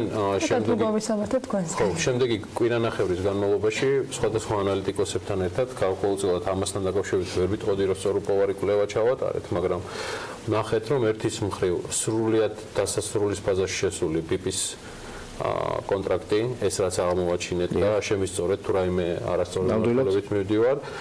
თბილგაზის გაყიდვა, ყაზტრანსგაზის მიერ და უკვე რეზიდენტი კომპანიის მიერ შეძენა, გულისხმობ საქართველოში, ესეც ხო არ იყო ფაქტორი და ხო არ არის კიდევ რაიმე სხვა ფაქტორი, რომელიც თქვა ჩვენ არ ხელგვეწიფება ცხადია კანონმდებლობის დაცვით, იმიტომ რომ თქვენ არ გაქვთ უფლება ყველა ინფორმაცია ბოლომდე ბრძანოთ. კომპანიების შესახებ კონკრეტულად ვერ მოგახსენებთ, თუმცა აღნიშნავ იმას, რომ მაგისტრალური გასადენის მისადენი გასადენის მშენებლობა დასრულების ფაზაშია და ამან პირდაპირ უცხოური ინვესტიციების შემცირება განაპირობა. აქვე ამის ერთ-ერთ მიზეზად გავხდათ ის, რომ ჩვენმა რეზიდენტებმა შეიძინეს გარკვეული წილი არარეზიდენტებისა, რაც შესაბამისად ჩვენს ეკონომიკაში შემოვიდა, მაგრამ დააგდა პირდაპირ უცხოური ინვესტიციების მოცულობას, ასევე ინვესტიციების შემცირება იყო გამოწვეული იმით, რომ გარკვეული მოცულობის დივიდენდების გაცემა მოხდა ამ პერიოდში. ამ პერიოდის განმავლობაში, მესამე კვარტალში, ანუ გაიტანეს დივიდენდები, შესაბამისად ეს მინუს ნიშნით FDI-ში პირდაპირ და მოხდა ინვესტორის მიმართ ვალდებულების შემცირება, ანუ სესხის თანხის დაფარვა, რაც ასევე მინუს ნიშნით ერთი კითხვა მაქვს, მიუხედავად იმისა, რომ თქვენ ვერ ასახელებთ ინფორმაციას კონკრეტულ კომპანიებზე, თქვენ ფლობთ, ხო, ცხადია ბატონო? თქმა უნდა, ჩვენ ამ ზოგად მესიჯებს, ასე ვთქვათ, ვაყალიბებთ იმ კონკრეტული კომპანიების დასახელების გარეშე. დიახ, გაანალიზების საფუძველზე. შეგვიძლია თუ არა რიცხვი დავასახელოთ იმ კომპანიებისა, რომლებიც ამ თქვენს მიერ ჩამოთვლილ კრიტერიუმებში ხვდებიან. გასაგებია, რომ სახელებს ვერ ვიყოთ, მაგრამ დაახლოებით 3-4 კომპანია არის ამ შემთხვევაში. 48%-იანი კლუბსასხაობა, რეალურად არა, ძირითადი ეს იყო მაგისტრალური გასადენის სამშენებლო პროცესების დასრულების ფაზაში გადასვლა. ძირითადი ეს გახლავთ, იმიტომ რომ მნიშვნელოვანი წვლილით არის წარმოდგენილი პირდაპირ უცხოური წილი შეგიძლიათ გითხრათ რამდენი იყო? წილი არ შემიძლია სამწუხაროდ რო გითხრათ, თუმცა აქვე აღსანიშნავია ისიც, რომ გასული წლის მესამე კვარტალში უპრეცედენტოდ მაღალი მნიშვნელობა დაფიქსირდა პირდაპირ უცხოური ინვესტიციებს. დაახლოებით 622 მილიონი ამერიკული დოლარი. თანხაში გამოხატული. დიახ, თანხაში გამოხატული. და შესაბამისად წელს უკვე გვაქვს მესამე კვარტალში 322 თუ 23 მილიონი ამერიკული დოლარი, რაც ბუნებრივია განაპირობებს აღნიშნული მაჩვენებლის განახევრებას. ამ ნაწილში ხშირად აღგვინიშნავს და ხშირად ყოფილა მათ შორის ოფიციალური პირებისგან ნათქვამი, რომ ახალი კომპანიები იშვიათად არიან. დღეს თუ არის აი ამ თუნდაც ძალიან მაღალ წილში, როგორც თქვენ ამბობთ, გამოჩენილი ახალი კომპანია, ახალი ინვესტორი, რომელიც ამ თანხას ადგენს. იცით რაშია საქმე, ბოლო პერიოდში ჩვენ ესე ტენდენცია გვაქვს, რომ თვის განმავლობაში დაახლოებით 4000-4500 ახალი საწარმო გვაქვს, თუმცა რომ გადავიდეს ფაზაში, რომ პირდაპირ უცხოური ინვესტიციები განხორციელდეს, საკმაოდ დრო სჭირდება ამ კომპანიას, რომ ბაზარზე ფეხი მოიკიდოს, დაფუძდეს და შესაბამისად ინვესტორის დააინტერესოს თუნდაც. ჩვენში ხო არ გვაქვს ახალი ტიპის სტატისტიკაა ეს ამ შემთხვევაში ხო არ ამგონია რომ ეს რაღაცა პირდაპირ გავლენას ამაზე ახდენს. კარგი, ჩვენ რო გადავიდეთ ტენდენციებზე, რაც მესამე კვარტალში ჩამოგვიყალიბდა. შეგვიძლია თუ არა რაიმეს განჭრედა მეოთხე კვარტლისთვის, რაც უკვე შემაჯამებელივით იქნებოდა თქვენთვის რომ დაიწყოთ სამუშაოები 2018 წლის შეჯამებაზე, რა ტენდენციებს ელით? აი იგივე მშენებლობაზე, როგორც თქვით, რომ მიუხედავად ზოგადი კლებისა, მაინც დაწყებული არის ზრდა. არის თუ არა დარგები, რომელიც იძლევა დამშვიდობის საფუძველს, პოზიტიურ სიგნალებს, აი მისოთ, რომ დრამატული შედეგები არ გვქონდეს. როგორც წესი, მეოთხე კვარტალი საკმაოდ მაღალი აქტივობით ხასიათდება, განსაკუთრებით ისეთ დარგებში, როგორც არის მშენებლობა, რადგანაც დასრულებული პროექტების ჩაბარება ხდება ძირითადად ამ პერიოდში. ასევე წინა საახალწლო ვაჭრობიდან გამომდინარე, ვაჭრობის დარგი ყოველთვის ტრადიციულად მნიშვნელოვანი ზრდით ხასიათდება. ასევე აღსანიშნავია ბოლო პერიოდში კომუნალური, სოციალური და პერსონალური მომსახურების გაწევის დარგში ჩამოყალიბებული ზარდი ტენდენციები. ასევე ტურისტების რაოდენობის და პირდაპირ კავშირშია სასტუმროების და რესტორნების დარგში დამატებული ღირებულების მაჩვენებლის ზრდასთან. ეს შეიძლება ითქვას გვაძლევს იმის საფუძველს, რომ მეოთხე კვარტალი შედარებით შეიძლება მაღალი აქტივობით გამოირჩეოდეს წინა წლის შესაბამის პერიოდთან შედარებით. FDI-ის ნაწილზე ერთადერთი ნაწილი გამომრჩა ბატონო გოგიტა, იმ შემთხვევაში თუ BIP-ის პროექტი და როგორც წესი რთულია ამ მასშტაბის პროექტით რაიმე სხვა ჩანაცვლება მოხდეს, ნუ თუ არ ჩავთვლით რას, არ ვიცი, ანაკლიას ან რაღაცა სხვა ამ ტიპის ინფრასტრუქტურულ პროექტებს, რომელიც მიმდინარე უნდა კონდეს სახელმწიფოს, თუ ეს არ ჩანაცვლდა სხვა აქტივობით, გაქვთ თუ არა დაპროგნოზებული, რომ ამას შეიძლება პირდაპირ უცხოურ ინვესტიციებზე დრამატული ასახვა ჰპოვოს. მე არ გულისხმობ თანხით შემოსულს ამ შემთხვევაში.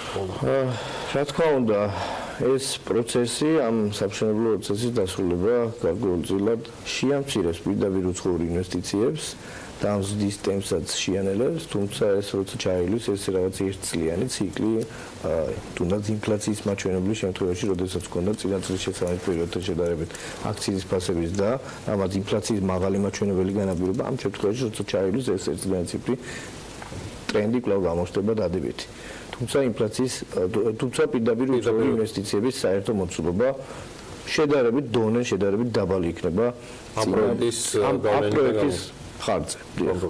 კიდევ ერთი სტატისტიკური მონაცემები, რომელიც სულ ცოტა ხნის წინ იყო განახლებული, უმუშევრობას უკავშირდება, რადგან წლის ბოლო არის ბარემ ამაზეც მოდი მოკლე მიმოხილვა გავაკეთოთ. რა ვითარება გვაქვს, ხომ არ არის ის ცვლილება, რომელიც ამ სტატისტიკამ აჩვენა, განპირობებული რაიმე მეთოდოლოგიური წინა პერიოდის თქვათ მონაცემებთან შედარებისას დღეს განსხვავებული კორექციებს განპირობებული. მეთოდოლოგიური ცვლილებები ჯერ ჩვენ არ გაგვიხორციელებია, თუმცა მომდევნო წლიდან ჩვენ აქტიურად გეგმავთ ახალი მეთოდოლოგიის დანერგვასთან დაკავშირებულ სამუშაოებს, რაც უკავშირდება თვითდასაქმებულთა გადაკვალიფიცირებას.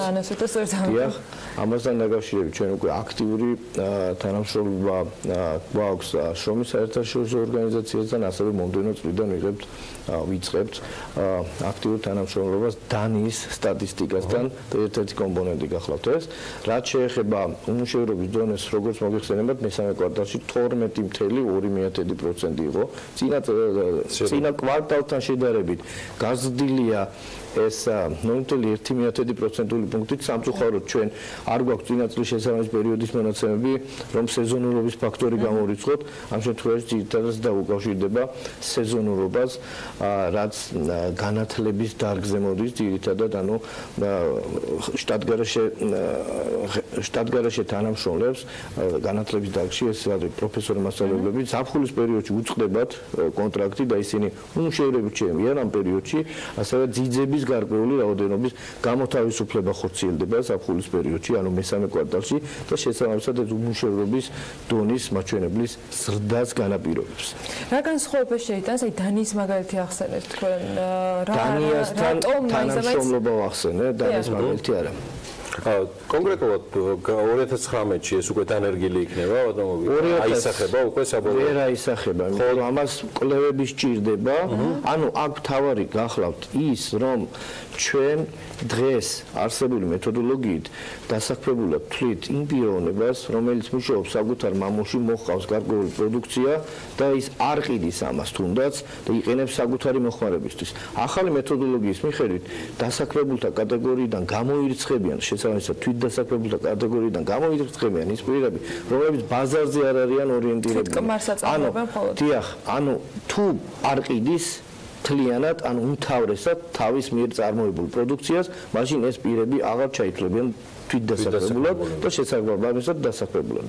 ეს არის მოლოდინი, რომ უმუშევრობის დონეს გაზრდის, თუმცა შეიძლება დასაქმების დონეც შეამცირდეს. მაგრამ ეს კორექცია არ მოხდება 2019-ში. 2019-ში ვერ მოხდება, იმიტომ რომ ერთწლიანი სამუშაოებელი სამუშაოები ჭირდება ამას. 2019 წელსაც წლევანდელი მეთოდოლოგიით სწორად გააგრძელებს. თუმცა ჩვენ გეგმავთ, რომ ფიქრობთ, გვაქვს მოლოდინი, რომ 2020 წლიდან უკვე განახლებული მეთოდოლოგიით, თუმცა აღნიშნულ კვლევას ჩვენ დავიწყებთ 2019 წლიდან.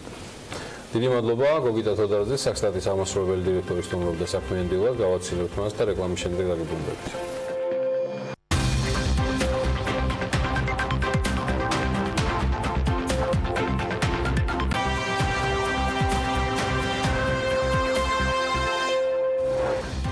საფინანსო ინსტიტუტებში დეპოზიტებზე განთავსებული თანხის 77% უცხოურ ვალუტაშია, 23% კი ლარში. საგარეო საქმეთა სამინისტროს ინფორმაციით კვალიფიციური სპეციალისტების ბინადრობის და ცირკულარული მიგრაციის შესახებ შეთანხმებაზე მუშაობა რამდენიმე ქვეყანასთან მიმდინარეობს. 2018 წელს ევროკავშირმა ქართული თხილის 7 პარტია დაბლოკა. ბიზნესი ახლებებით განვაგრძობთ ეთერს, ყველაზე მეტად ეროვნულ ვალუტას გურიასა და სამცხე-ჯავახეთში ენდობიან, ხოლო ყველაზე ნაკლებად აჭარასა და თბილისში. ეროვნული ბანკის ბოლო განახლებული მონაცემებით ჩინა მეურნეობების მიერ საფინანსო ინსტიტუტებში განთავსებულ დეპოზიტებზე სულ 12 მილიარდ 400 მილიონი ლარის ოდენობის თანხა, საიდანაც 77% უცხოურ ვალუტაშია, 23% კი ლარში. რეგიონების მიხედვით ლარი როგორც შენახვის საშუალება ყველაზე მეტი ნდობით გურიაში სარგებლობს, აქ დეპოზიტების 70.8% ეროვნულ ვალუტაშია. მას სამცხე-ჯავახეთი მოყვება, აქაც დეპოზიტების 70.6%-ია ლარში. ყველაზე ნაკლებად კი ეროვნულ ვალუტას, როგორც აღმოჩნდა, აჭარაში ენდობიან. ჩინა მეურნეობებს ლარში დეპოზიტების მხოლოდ 19.9% ინახავს. მცირედით მეტი ნდობა აქვს ლარის მიმართ თბილისის მოსახლეობა, სადაც ლარში დეპოზიტების მხოლოდ 20.8%-ია განთავსებული. პასუხისმგებლიანი დაკრედიტების სისტემა გრძელვადიან პერიოდში საპროცენტო განაკვეთების შემცირებას გამოიწვევს, განაცხადა ეროვნული ბანკის პრეზიდენტმა კობა გვენეტაძემ. ის აღნიშნავს, რომ საპროცენტო განაკვეთებთან დაკავშირებით შეუძლებელია რაიმე პროგნოზის გაკეთება ცალსახად, რადგან მასზე საკმაოდ ბევრი ფაქტორი მოქმედებს. ის რისკ-ფაქტორიანი მსესხებელი, რომელიც ცესხს იღებდა ყოველგვარი შემოსავლის დადასტურების და შემოწმების გარეშე, ამ ჯგუფში აღარ იქნება, რადგან დაადასტურებს შემოსავალს და აღარ გადაიხდის მაღალ საპროცენტო განაკვეთს.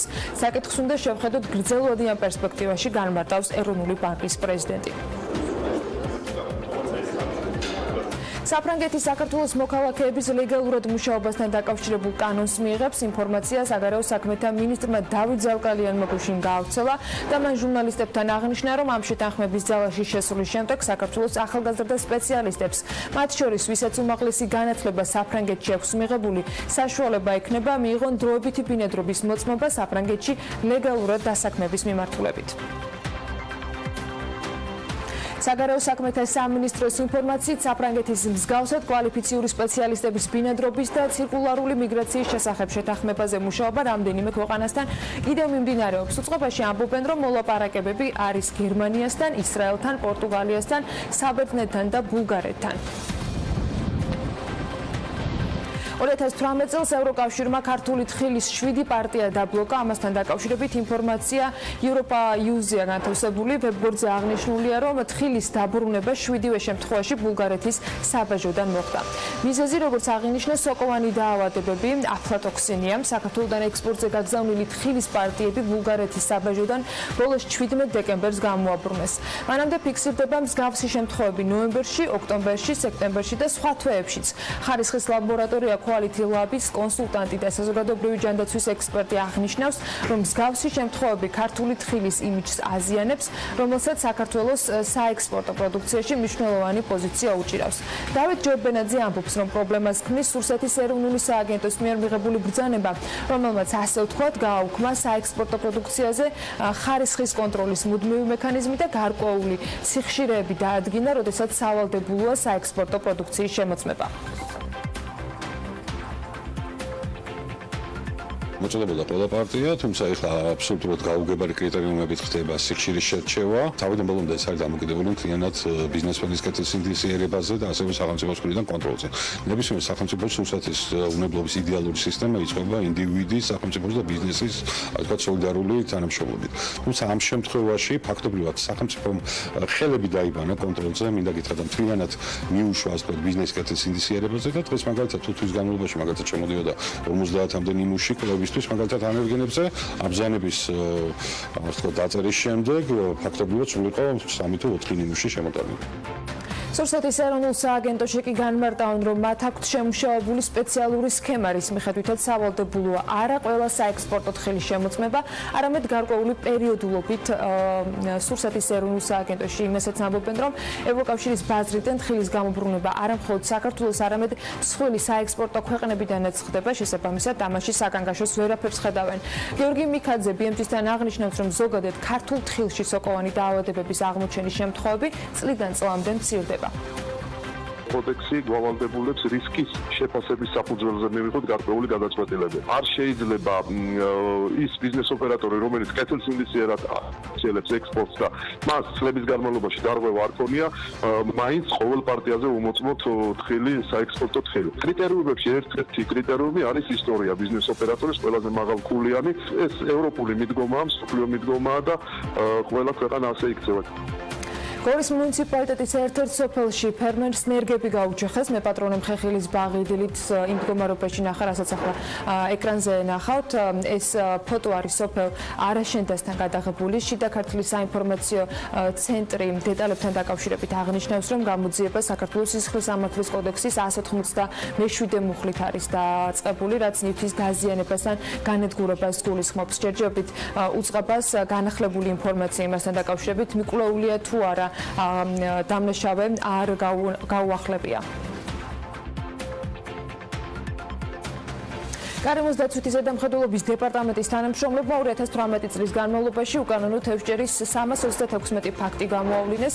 კახეთის რეგიონული სამმართველოს მასშტაბით 42 ფაქტია დაფიქსირებული, სამეგრელო ზემოსვანეთის რეგიონული სამმართველოს სამოქმედო ტერიტორიაზე 39, სამცხე-ჯავახეთის რეგიონული სამმართველოს მასშტაბით 22, აჭარას და გურის რეგიონული სამმართველოს თანამშრომლებმა კი 29 ფაქტი აღწერეს, შავი ზღვის დაცვის კონვენციური სამმართველოს თანამშრომლებმა 12 და თბილისში 19 ფაქტი დაფიქსირდა. გარემოს დაცვითი ზედამხედველობის დეპარტამენტის თანამშრომლები პრევენციული ღონისძიებების პარალელურად სტატისტიკას მუდმივ რეჟიმში აახლებენ.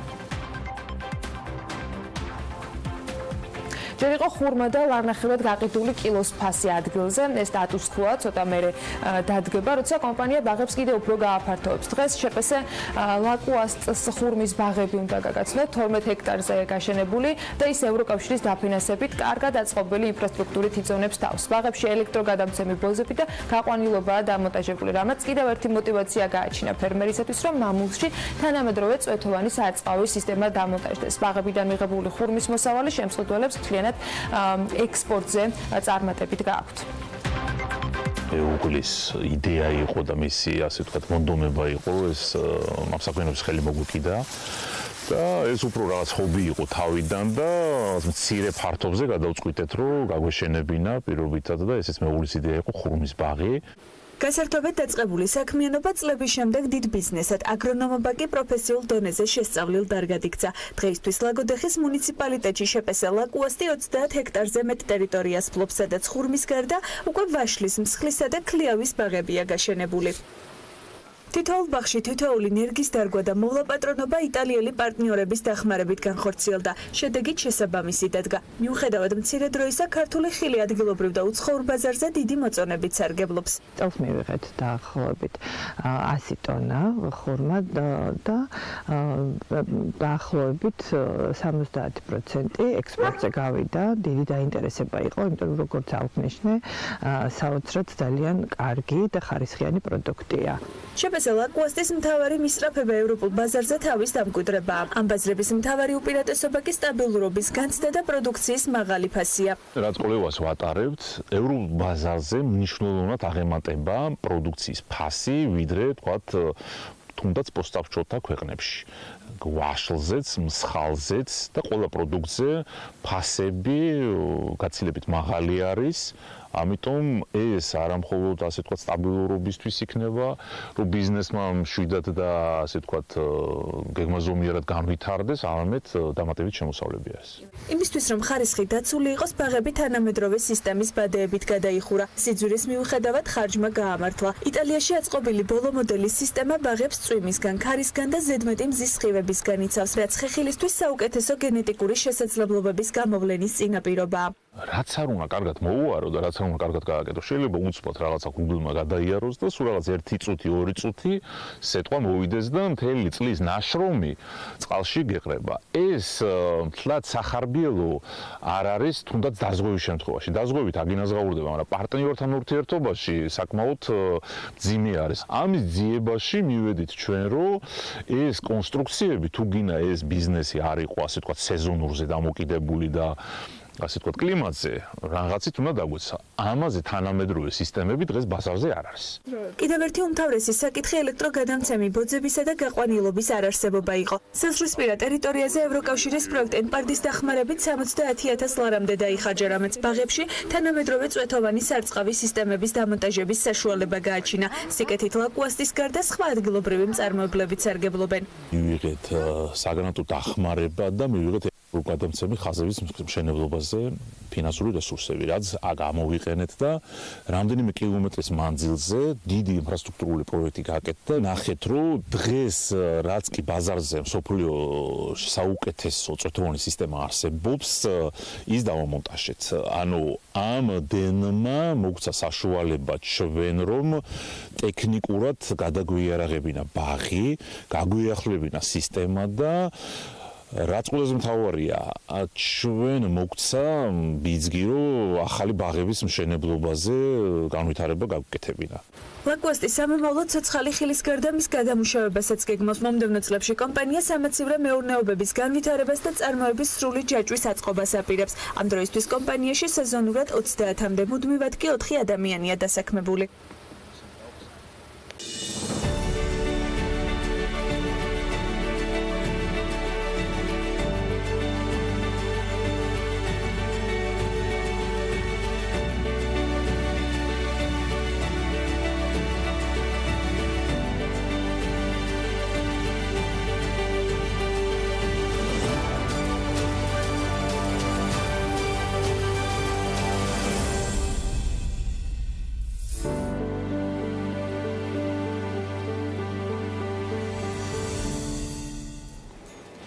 არაჩვეულებრივი ისტორიის და ფრანგული ინსპირაციის შედეგად შექმნილი კიდევ ერთი ისტორია გვაქვს.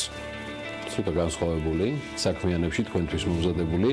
პარიზი და ვიწრო ქუჩებში გაბნეული შოკოლადის მაღაზიები იქცა მთავარ მოტივაციად იმისა, რომ ორ ახალგაზრდა გოგონას ყველაზე ტკბილ ბიზნესში ეცადა ბედი. თავიდან იყო რისკი და სოჩურის მალევე წარმატება, რომელიც პირველად თბილისობის ფესტივალზე გამოფენილმა ნაკეთობებმა მოიპოვეს. რთულია სხვაგვარად დაახასიათო შოკოლადი, რომელიც შიკოლში იქნება და ვიზუალური ეფექტის შემდეგ გემო საერთოდ რეალობას მოგწყვეტ. აი ესეთი გემრიელი საქმიანობის ისტორიის მოსაყოლად მოვიდა დღეს თავის რუბრიკაში მანა მანჯგალაძე და სწორედ მას წარმოგიდგენთ. დილამშვიდობის მანა. დილამშვიდობის. მე მინდოდა შოკოლადი მომეტანა და ვერ მოაღწია აქამდე. ვერ მოითმინა? ვერ მოითმინა, ვიცნა. ჩვენი შვილების პასუხი არის, რა ვქნა მამა, ვერ მოითმინა. კი, ზუსტად ესეთი იყო და ვერც გავამტყუნე, იმიტომ რომ მართლა ძალიან გემრიელია და ერთს რო გასიჯო, მე მეორე მესამე. მართლა გადიან მოსახურებისგან. კი, აუცილებლად. კი. და მინდოდა რომ ეს გემო გაგესინჯა შენს და შენც მიხვდებოდი როგორ შეიძლება გახვიდე. მე მექნება ამის საშუალება, მაგრამ ამ ორ ადამიანამდე როგორ მიხვედი მანანა? წლის ბოლო ხო არ გატკბობ შემთხვევით. იცი, შაშა ამ დროს აღმოვაჩინე მე ეს ორი ადამიანი ზუსტად ამ პერიოდში, წინა საახალწლო პერიოდი იყო, როცა მომიტანეს და მაჩვენეს და გითხრეს რომ აი გასინჯეთ და თუ მოგეწონებათ იქნებ შეგვიკვეთოთ და იცი, არ შევხედე სერიოზულად ამას. მივხვდეთ ორივე ძალიან სერიოზული ადამიანი იყო, ძალიან მომეწონა ფიზიკურადაც ეს ორი გოგო, მათი დამოკიდებულებაც ყოფილს, ჩავთვალე რომ ნუ ხა იმდენი შოკოლადია ირგვლივ უკვე გამზადებული, რომ ახლა რატო ვიყიდო ხელნაკეთი აკაკეთებული რითია და რომ დაგვიტოვეს ესენი და წავიდეთ, მე მახსოვს მოგშვიდა ძალიან და ვერსად ვერ გავეით და გავსინჯე. მართლა ვერ მოვწყდი, მართლა არაჩვეულებრივი არომატები აქვს, მართლა არაჩვეულებრივი შემადგენლობით არის გაკეთებული და ვიზუალური მხარე ძალიან საინტერესო ამ ყველაფრის. ას დავფიქრებულ ვართ, მაშინ აი კორპორატიული საჩუქრებისათვის ჩვენ ეს დაკვეთა გავუკეთეთ. და აი შეიძლება ითქვას რომ ხა თლად მეკვლიე არ ყოფილვართ, მაგრამ ძალიან დიდი როლი ვითამაშეთ მაშინ, იმიტომ რომ ვისთანაც კი მივიდა, ყველა გამოგვეხმაურა და ყველა მათაც გამოეხმაროთ, იმიტომ რომ ბევრი დამკვეთი წავიდა მათთან. პირველ რიგში აქ მნიშვნელოვანია ის, რომ ძალიან მაღალი ხარისხის შოკოლადისგან აკეთებენ ეს გოგონები აი ამ თავიანთ პროდუქტს. და აი ეს ხარისხი უნდათ რომ ბოლომდე შეინარჩუნონ. აი ერთი წელი გავიდა, მე გავსინჯე, ისეთივე გემრიელია. უჭირავთ ხარისხი. კი, ეს არის მთავარი ამოცანა მათთვის.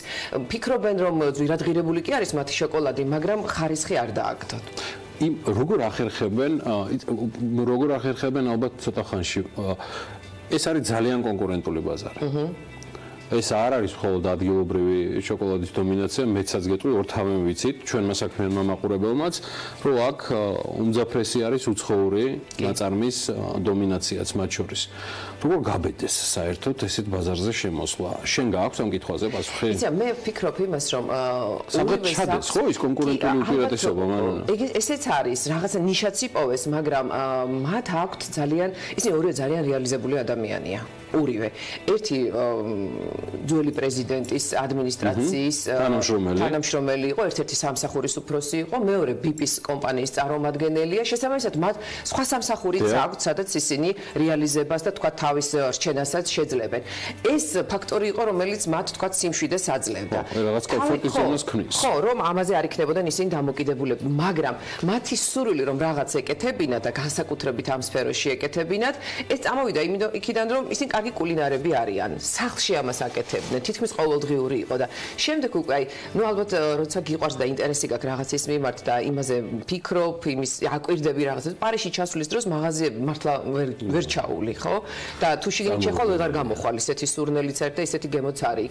ამიტომ ინსპირაცია კი მისცა უკვე პარიზულმა მაღაზიებმა, შოკოლადის მაღაზიებმა და გადაწყვიტეს რომ რაღაც გაეკეთებინათ, მაგრამ როდესაც უკვე თბილისობის ხო, რა მოხდა თბილისობაზე? იცი, იმდენად ხშირად აკეთებდნენ ესენი ამ შოკოლადებს და მეგობრებს ურიგებდნენ, საჩუქრად მიქონდათ, რომ ერთ-ერთმა უთხრა რომ აი თბილისობაზე, სადაც ესეთი ხელნაკეთი რაღაცები გამოაქვთ, კუთხე შოკოლადის არ გვაქვს და იქნებს სცადოთ. სცადეს, ინტერესი გამოიწვიეს, ბევრმა კითხა სად შეიძლება მოვიდეთ, ვიყიდოთ და მე მივხვდნენ რომ ესე იგი ამის მოთხოვნილება არსებობს და რატომაც არა ვცადოთ. თუმცა არსებობს ერთი ნიუანსი, რაც თქვათ ჩვენი ბაზრისთვის და არის დამახასიათებელი. ჩვენ არა ვართ აქ შვეიცარია, სადაც შოკოლადის ესეთი კულტი არსებობს, არც პარიზი და არც ბრიუსელი თქვათ ქალაქებში, სადაც ესე არის მიმობნეული ეს პატარ-პატარა ხელნაკეთი შოკოლადების მაღაზიები და სახელოსნოები. ჩვენთან ეს არის უფრო სეზონური, ზამთარი და თქვათ აი ახლად შემოსული რაღაც სიყვარულის ვალენტინობის დღესასწაული, როცა უნდათ რომ რაღაცა კოცნის, ტუჩის ფორმის შოკოლადები აჩუქონ ხო შეყვარებულებს. დანარჩენ პერიოდში რაღაცა თითქოს კვდება ეს ყველაფერი. სამაგეროთ ემერჯენსი სეზონი მოდის, მე უკვე ყველანაირი შეკვეთა მატულობს და მატულობს. სადეს და მაგრათაც გამოუვიდათ, ხო? გამოუვიდათ. ძალიან კარგად. მე ერთი რაღაცა მაქვს, იცი, როცა ვშიფრავდი მასალას, უყურებდი, აი კარგი კლიპები რო ესეთი სათაური ცხოვრება მშვენიერია, ხო? აი იქ რო უყურებ ლამაზი ადამიანები, შემდგარი, რეალიზებული, თავიანთ პროფესიაში ძალიან რაღაც ესეთი დამკვიდრებულები, კარგი სახლი, კარგი მანქანა, ოჯახი და პლუს კიდევ რაღაც დამატებით ისა. ხო, აი ესეთი კლიპის გოგოები ვითიყვნენ, იცი, როცა უყურებდი. მაგრამ ბავშვი ვართ? ხო, ცხოვრება მშვენიერია, მაგრამ უყურებ და თან გემრიელიც ყოფილა. მანამაჯგაძის საქმიანები ცხოვრება მშვენიერია? იცი, შოკოლადის გოგოები უფრო დავარქვი მე მათ. რა ვქნა რომ ეს მეორე უფრო მომწონს. შოკოლადის გოგოები, ყველაზე საქმიანები. დეკემბრის ბოლოს წინა სამუშაო კვირაში ნახეთ მანამაჯგაძის კიდევ ერთი საქმიანები.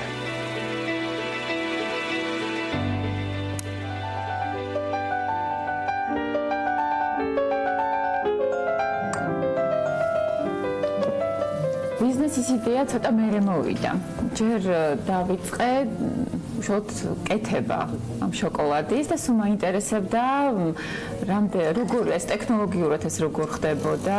დილით ადრე ვდგებოდი სამსახურში წასვლამდე. ფაქტორით ექსპერიმენტებს ვაკეთებდი დილაობით და ყოველ დილით რაღაცას ვქმნიდი. მე მივდიოდი სამსახურში და ჩვეულებრივი სამუშაო დღე მქონდა.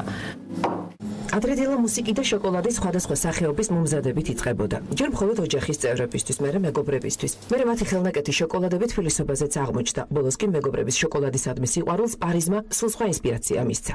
შოკოლადის მაღაზიები ყოველთვის მაინტერესებდა ხოლმე, როდესაც სადმე მოგზაურობდი, შევდიოდი და ძალიან დიდი ასორტიმენტი იყო და ყოველთვის ფიქრობდით ხოლმე, მე და თეაც ვიყავით ერთხელ ეს ერთად წასულები და იდეაც ესე რაღაცნაირად მაშინაც დაიბადა. ერთად ვიყავით საფრანგეთში და ესე ვიტრინასთან რომ დავდეგით და ვაიმე რა ძვირია და ეს მინდა და ეს ისე და მოდი ჩვენც გავაკეთოთ რომ ჩავალთ. ახლა დილა მუსიკი და შიკოლის Facebook გვერდის დათვალიერებით შეკვეთების მიიღებით Instagram-ზე ახალი პროდუქციის დადებით იწყება. ეს ადრიანი დღის საქმე, ამერიკი ყველაფერი რაღაც კარგი კლიპის სცენარივით არის. ოჯახები სამსახურები ერთი პრეზიდენტის ადმინისტრაციაში მეორე კომპანია ბიპიში, რეალიზებულები, სახლი, მანქანა და საკუთარი განსაკუთრებული გემოსა და სურნელის ბიზნესი შიკოლი. აი ახლა მაგალითად უცებ დაგვირეკეს გვინდა სასწრაფოდ 7 შეფუთვა. დღის მეორე ნახევარი დასვენების დღეები უკვე წელიწადზე მეტია შიკოლის ეკუთვნის. ახლა უკვე სახელოსნოში ჯადოქრობენ. ჯერ ყველაფერი საკუთარი ხელით, საკუთარ სახლებში კეთდებოდა. საათობით, ღამის თევებით, გემოების შერჩევით, შიგთავსების მორგებით, რძიანი, შავი, თეთრი შოკოლადები. მაშინ ბიზნესში 1000 ლარი ჩადეს. ეს იყო მათი პირველადი ინვესტიცია. 1000 ლარი დავდეთ თავიდან. კი. სჭირდებოდა იმის მომავალებით და ბაბადებით. ხელფას ველოდებოდით კიდე იქიდან. პირველი იყო სახში ჩემთან 3 დღე გადავაბით, აი ესე თბილისობისთვის, მე და თამთამ, ესე ღამე არ დაგვიძინია, 3 დღე გადავაბით, გავამზადეთ ესე პროდუქცია. გავყიდეთ, ეს ფული შევინახეთ. თავიდან შოკოლადის ტემპერას ხელით აკეთებდნენ და თერმომეტრით ამოწმებდნენ. ის რომ შავი შოკოლადი 59 გრადუსამდე უნდა აიყვანოს, შემდეგ 48-ზე დააყენო. ყველა სახის შოკოლადი თავის ტემპერატურას, კონტროლსა და რეგულირებას ითხოვს.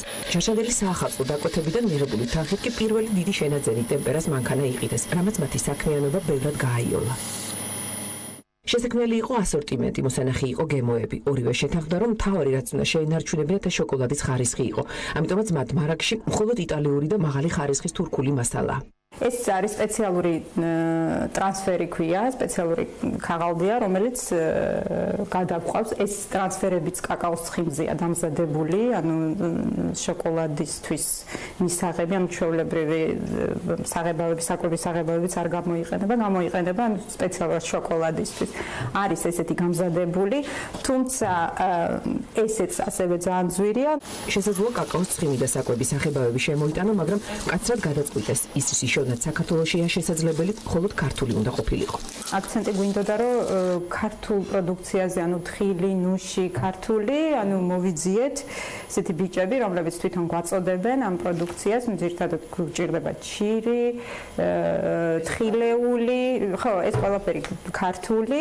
აი კაკალიკი საკუთარი აქვს კაკლებში ცხოვრების ერთ-ერთი პლუსი ისიც აღმოჩნდა, რომ პროდუქციაში საკუთარი ეზოს კაკალია. შოკოლადის კეთების დროს სიზუსტე და განწყობა კი მთავარია. თუ ცუთხასიათზე ხარ ამერბიულობ, შოკოლადიც არ ჩამოდეს, აი მაგალითად ხან ხელით ვაკეთებთ ამ ტემპერირებას, ხან მანქანაში ვასხამთ და იქ მანქანაც რაღაცა ჯიუტდება ხოლმე. როცა ჯერი დიზაინსა და შეფუთვაზე მიდგა, მიხვდნენ, რომ აქაც ლავირება იქნებოდა საჭირო. იმის გამო, რომ თბილისი პატარა ბაზარია, აქ ყუთებიც კი პრობლემა ხდება. რომლის ჩამოყალიბდნენ ძვირიან და იაფიან შეფუთვაზე. უნდოდა ჩიკოლი ყველასთვის ხელმისაწვდომი ყოფილიყო. ჩვენ სულ ვცდილობთ, რომ ყველანაირი მომხმარებლისთვის მაინც რაღაცა გავაკეთოთ, თქვათ, რაოდენობრივად, ან შეფუთვის გათვალისწინებით, რომ ყველას კონდეს საშუალება ამის შეძენის. როცა პირველი დიზაინი დაიდო, მაშინ არც უფიქრიათ, მერე კი აღმოაჩინეს, რომ შეფუთვა ზედმიწევნით ქალური ფერის, ვარდისფერი იყო. სახელწოდება მარტივად მოვიდა და პირველყოფილ კაკაოს მწარმოებლებს აცტეკებს დაუკავშირდა. შიკოლი არის აცტეკური, ძველი აცტეკური ჯოხის დასახელება, რითიც კაკაოს კრებდნენ. და იმას ერქვა შიკოლი. და იქიდან წამოვიდა სახელით და დავიღეთ. ნელა გაფართოვდნენ, კონდიტერები აიყვანეს, სახელოსნო გააკეთეს, მაღაზიას, თუმცა მიხვდა, რომ ჯერ ადრე იყო და დისტრიბუციასა და შეკვეთებზე გადავიდნენ. ახალი რეცეპტების ძიებაში არიან, სიახლე მუდმივად უნდათ რომ იყოს. ძირითად რეცეპტებს იმაშვებით ვიღებთ აქიდან, მე არის კიდე რაღაცა, რომელიც რაღაც ინგრედიენტები შეიძლება არ იშოვებოდეს და მე რაღაცეებით ვანაცვლებთ მაგალითად. აი თქვათ უამრავი რაღაცა შიგთავსები არის და ნუ მე ჩვენ აი რაღაცა ჩვენთვის სასურველი გამოგვყავს მე ამ იმიდან რეცეპტები. თბილისი არც პარიზია, არც ბრიუსელი, სადაც შოკოლადის კულტია და სეზონი არ იცის. ჩვენში კი ეს უფრო სეზონურია. უფრო ახალ წელს უკავშირებთ, თუ კი ახლა შეკვეთებს ვერ აუდიან, აქვთ ჩავარდნის თვეებიც, მაგრამ სულ ცდილობენ, რაც შეიძლება მეტი არჩევანი იყოს. სხვადასხვა შეფუთვა, ახალი ფერი, ახალი ფორმა, ახალი გემო, მეტი ტუჩი ან მეტი ღიმილი. ახლა სეზონია, ბევრი კლიენტი შემოდის და გადის. უკვე ყავთ მუდმივი კლიენტები, ვისთვისაც დღესასწაულის სიხარულის საჩუქარი ყოველთვის შოკოლადთან ასოცირდება. ტიბისია, საქართველოს ბანკია, სოლო, აი ახლა ახალი დაწყებული გვაქვს, ასევე PSP გუპეთავს. თამთას და თეას ყველაფერი დაგეგმილი და გამიზნული აქვთ. მაინც ვერ იცილებენ გაპრაჭუმ შოკოლადის მაღაზიაზე ფიქრს არიზილსო ჩამოგავს. ჩვენი სურვილი იყო, რომ ქონოდა თბილისში ეს კარგ ადგილას ლამაზი მაღაზიას. აი ექსკლუზიურად თავისთვის აერჩია, აი ესა გვაქვს მიზანი და აი გვინდა რომ აი ამას მივაღწიოთ, რომ გქონდეს ჩვენი რაღაცა ისეთი ლამაზი გაბრანჭული მაღაზიას. ისე მოხდა, რომ ცივილიზაციები, რომლებაც პირველად კაკაოსა და შოკოლადის მოთვინიერება შეძლეს, ისტორიის კუთვნილება დარჩნენ, ზოგიც დაიკარგა. ოლმეკები, მაიას ტომები თუ აცტეკები. შოკოლადი კი 3000 წელზე მეტი ასე მოგზაურობს, არც გემოს კარგავს და არც სურნელს.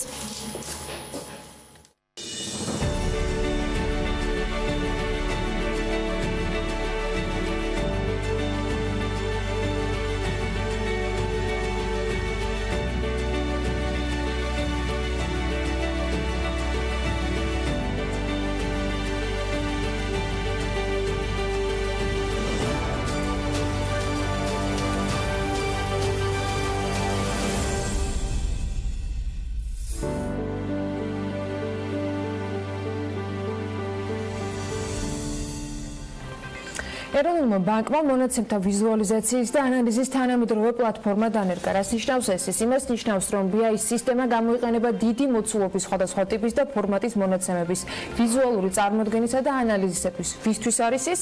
ახალი პლატფორმა საშუალებას მისცემს საბანკო სექტორს, მთავრობას, ბიზნეს თუ აკადემიური წრეების წარმომადგენლებს მიიღონ ფინანსური სექტორის საქმიანობის შესახებ ეროვნული ბანკის მიერ წარმოებული ინფორმაცია სწრაფად და ეფექტურად ავტომატურად განახლებადი ინტერაქტიული საინფორმაციო დაფის, ანუ ეგრეთ წოდებული დაშბორდის საშუალებით. კიდევ უფრო უკეთ გასარკვევად მონაცემთა ვიზუალიზაციისა და ანალიზის თანამედროვე პლატფორმაზე გიორგი სტუმართან ერთად გვერდება. მივესალმები არჩილ ნაიშვილს. მედიაც მიიღებს ამ ინფორმაციას და საწავალთ გადავამუშავებთ, განსაკუთრებით ბიზნეს მედია იქნება ავანგარდში. არჩილ ნაიშვილს საქართველოს ეროვნული ბანკის მაკროეკონომიკისა და სტატისტიკის დეპარტამენტის უფროს მასპინძლობთ. დიდი მადლობა არჩილ მობრძანებისთვის. ყოველთვის პლატივია თქვენი მასპინძლობა და ვიდრე არჩილი დეტალებში გაგვარკვევს და BMG-ის გუნდისთვის ეს სიახლე, რომელსაც ახლა თქვენს გაგიზიარებთ, არის კიდევ ერთხელ განსაკუთრებით საინტერესო. მოკლედ მეც გეტყვით, რომ სტატისტიკურ მონაცემებთან მუშაობის ნაცვლად BI-ის მომხმარებელს შეიძლება გაეცნოს მეტ მონაცემებს, საჩუქრს განსაზღვროს მისთვის სასურველი კვლევის არეალი და მარტივად დაინახოს მიზეზშედეგობრივი კავშირები სხვადასხვა მაჩვენებლებს შორის.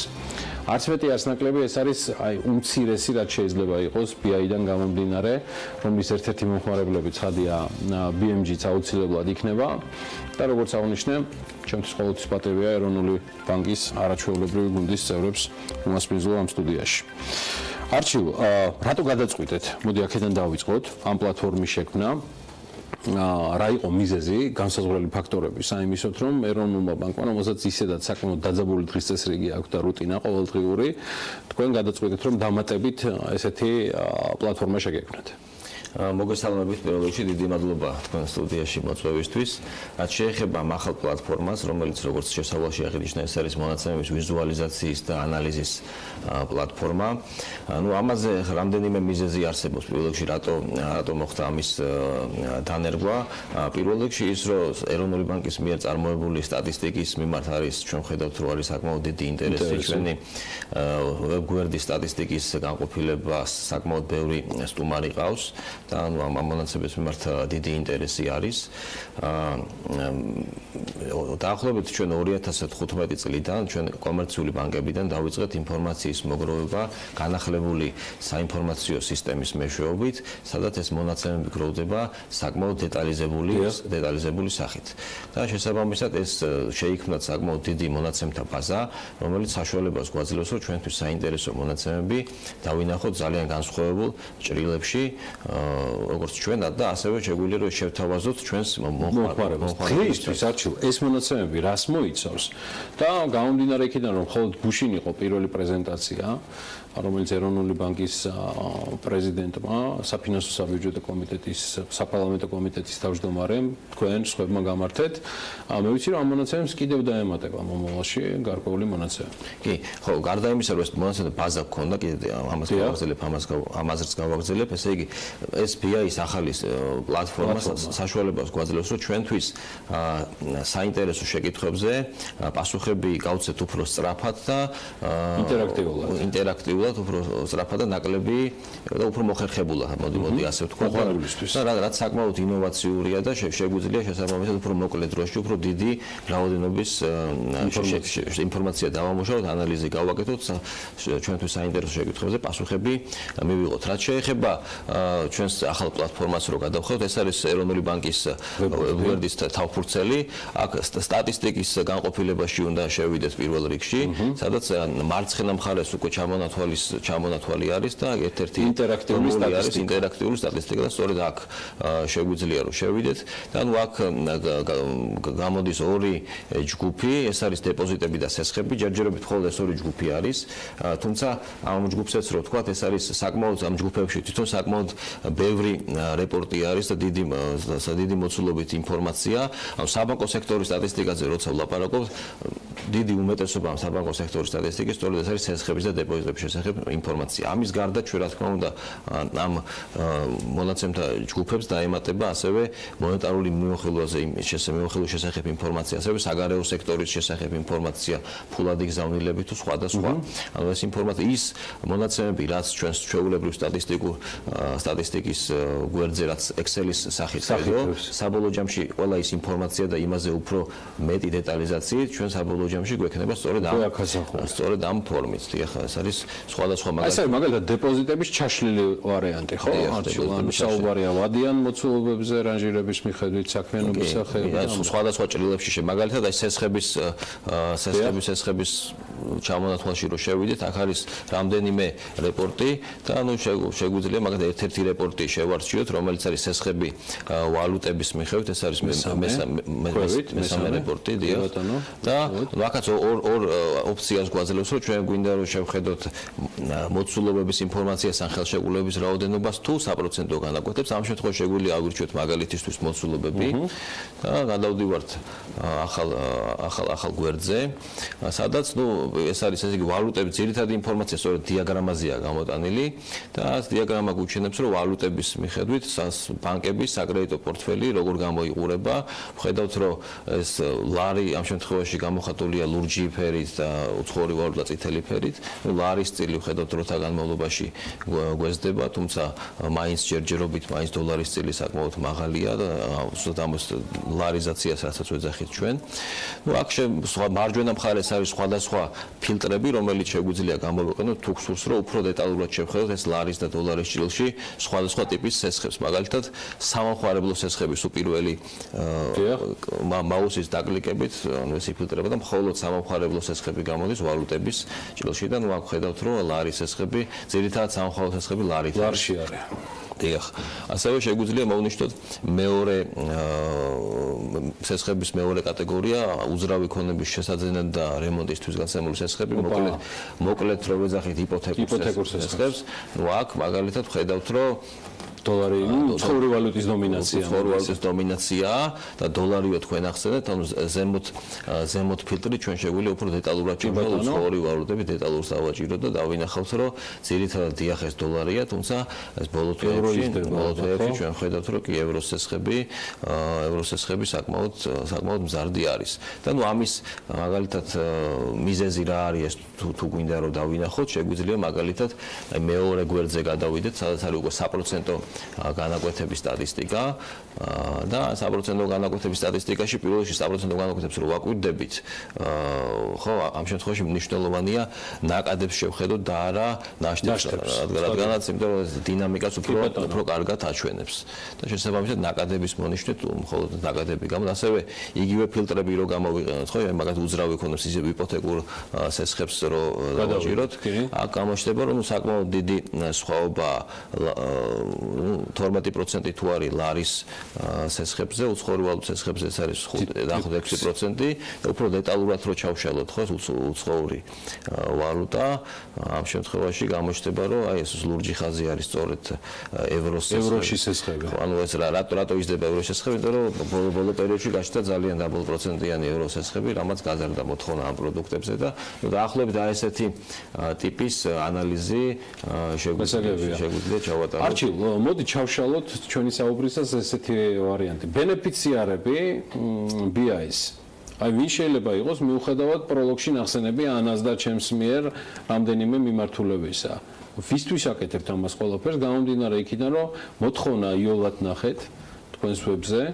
ხედავთ განსაკუთრებით ბოლო 2 წელიწადში მედიიდანაც გააქტიურებულ მოთხოვნას, ვინ არიან ჯამში ამის მთავარი მომხმარებლები. ხო, ასე იყოს ორად უნდა გავყოთ. ერთი რომ ეს BI-ის დანერგვა მნიშვნელოვანი იყო თვითონ ეროვნული ბანკისთვის, იმიტომ რომ ეს არის ის რაც ვებგვერდზე გამოვიტანეთ ეს მიმონაცემები, თუმცა ჩვენ შიდა მოხმარებისთვის და ჩვენი ანალიზის უფრო ეფექტიანობისთვის მნიშვნელოვანი იყო ეროვნული ბანკისთვის რომ დაგვენერგა ეს პროექტი და ჩვენ თვითონ ჩვენი ანალიზში სწორედ ამ ინსტრუმენტით რო გვეხმძღვანელა ეს ერთი და მეორე რა თქმა უნდა ჩვენი მომხმარებლებისთვისაც ეს თვითონ ეს გვერდი მაგისთვის შეიქმნა ამ შემთხვევაში ესენი არიან რა თქმა უნდა მედია ფინანსური სექტორის წარმომადგენლები აკადემიური წრეები და სხვადასხვა მკვლევარები არჩილ მე მგონი არ მეშლება მიუხედავად იმისა რომ მხოლოდ გუშინ დავიწყე ამისი ასე ვთქვათ კარგად გაცნობა მაგრამ ძალიან აღტკინებული ვარ ამბავით ეს ყველაფერი მათ შორის საქართველოში შესაძლებელია რეგიონალურ ჭრილშიც იყოს ალბათ ეს ძალიან მნიშვნელოვანია იმიტომ რომ ჩვენ რო არ ვიყოთ ზოგად და მთლიან ინფორმაციაზე კონცენტრირებული და ესეც მოახერხეთ თუ ვსწრებით ხო აიცო თუ უნდა მოცულობებზე რო გადავიდეთ მოცულობების სტატისტიკაზე რო გადავიდეთ და ჩვენ ხო პრინციპში მარტო იპოთეკურ სესხებს რო შევხვდეთ აქ გვაქვს ინტერაქტიული რუკა რომელიც ესე იგი რაც უფრო მუქია რეგიონი ეს ნიშნავს რომ უფრო უფრო მეტი მოცულობის სესხების ათვისება თუ რა არის ხო ამ შემთხვევაში თუ სესხებს უყურებთ რაც არის რა მონაცემიც არის გაფილტრებული ეს არის სესხები ვალუტების მიხედვით თან იპოთეკა გვქონე ხო იპოთეკური სესხები სწორედ ყველაზე მეტად პრინციპში ნებისმიერი სხვა სესხები ჩვენ ვიცით რომ ფინანსური შუამავლობის 90% თუ მეტი არა დედაქალაქში თბილისში ხდება თუმცა მაინც მნიშვნელოვანია რომ რა ტენდენციები გვაქვს ჩვენს რეგიონებში იმას რომ დავაკვირდეთ ასევე შესაძლებელია რომ მონაცემები გქონდეს რეგიონების ჭრილში მაგალითად შეგვიძლია დავაჭიროთ კახეთის რეგიონი მოვნიშნოთ და ნუ აქ ხედავთ რომ თლიან საქართველოსთან შედარებით ლარის იპოთეკური სესხების წილი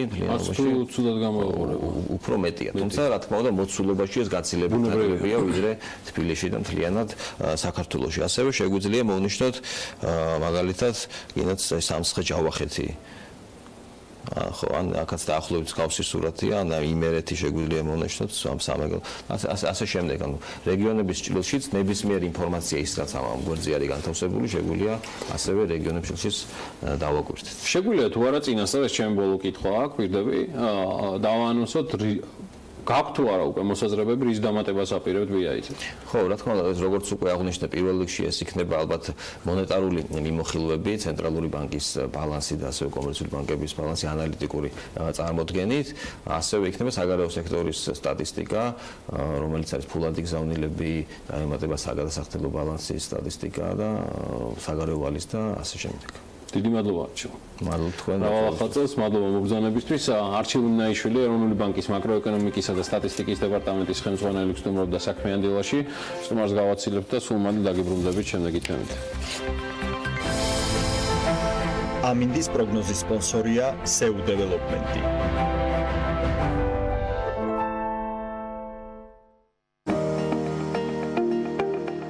ამინდის პროგნოზის სპონსორია სადაზღვევო კომპანია უნისონი.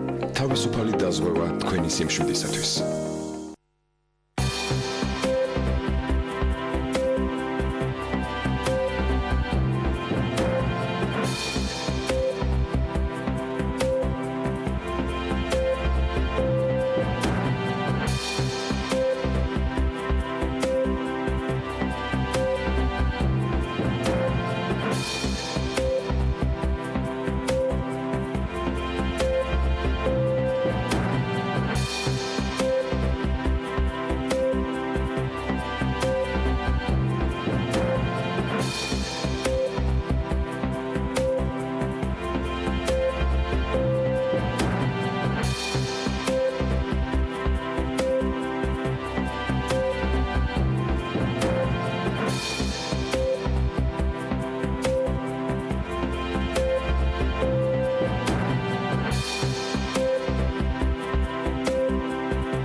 ამინდის პროგნოზის სპონსორია SEU დეველოპმენტი.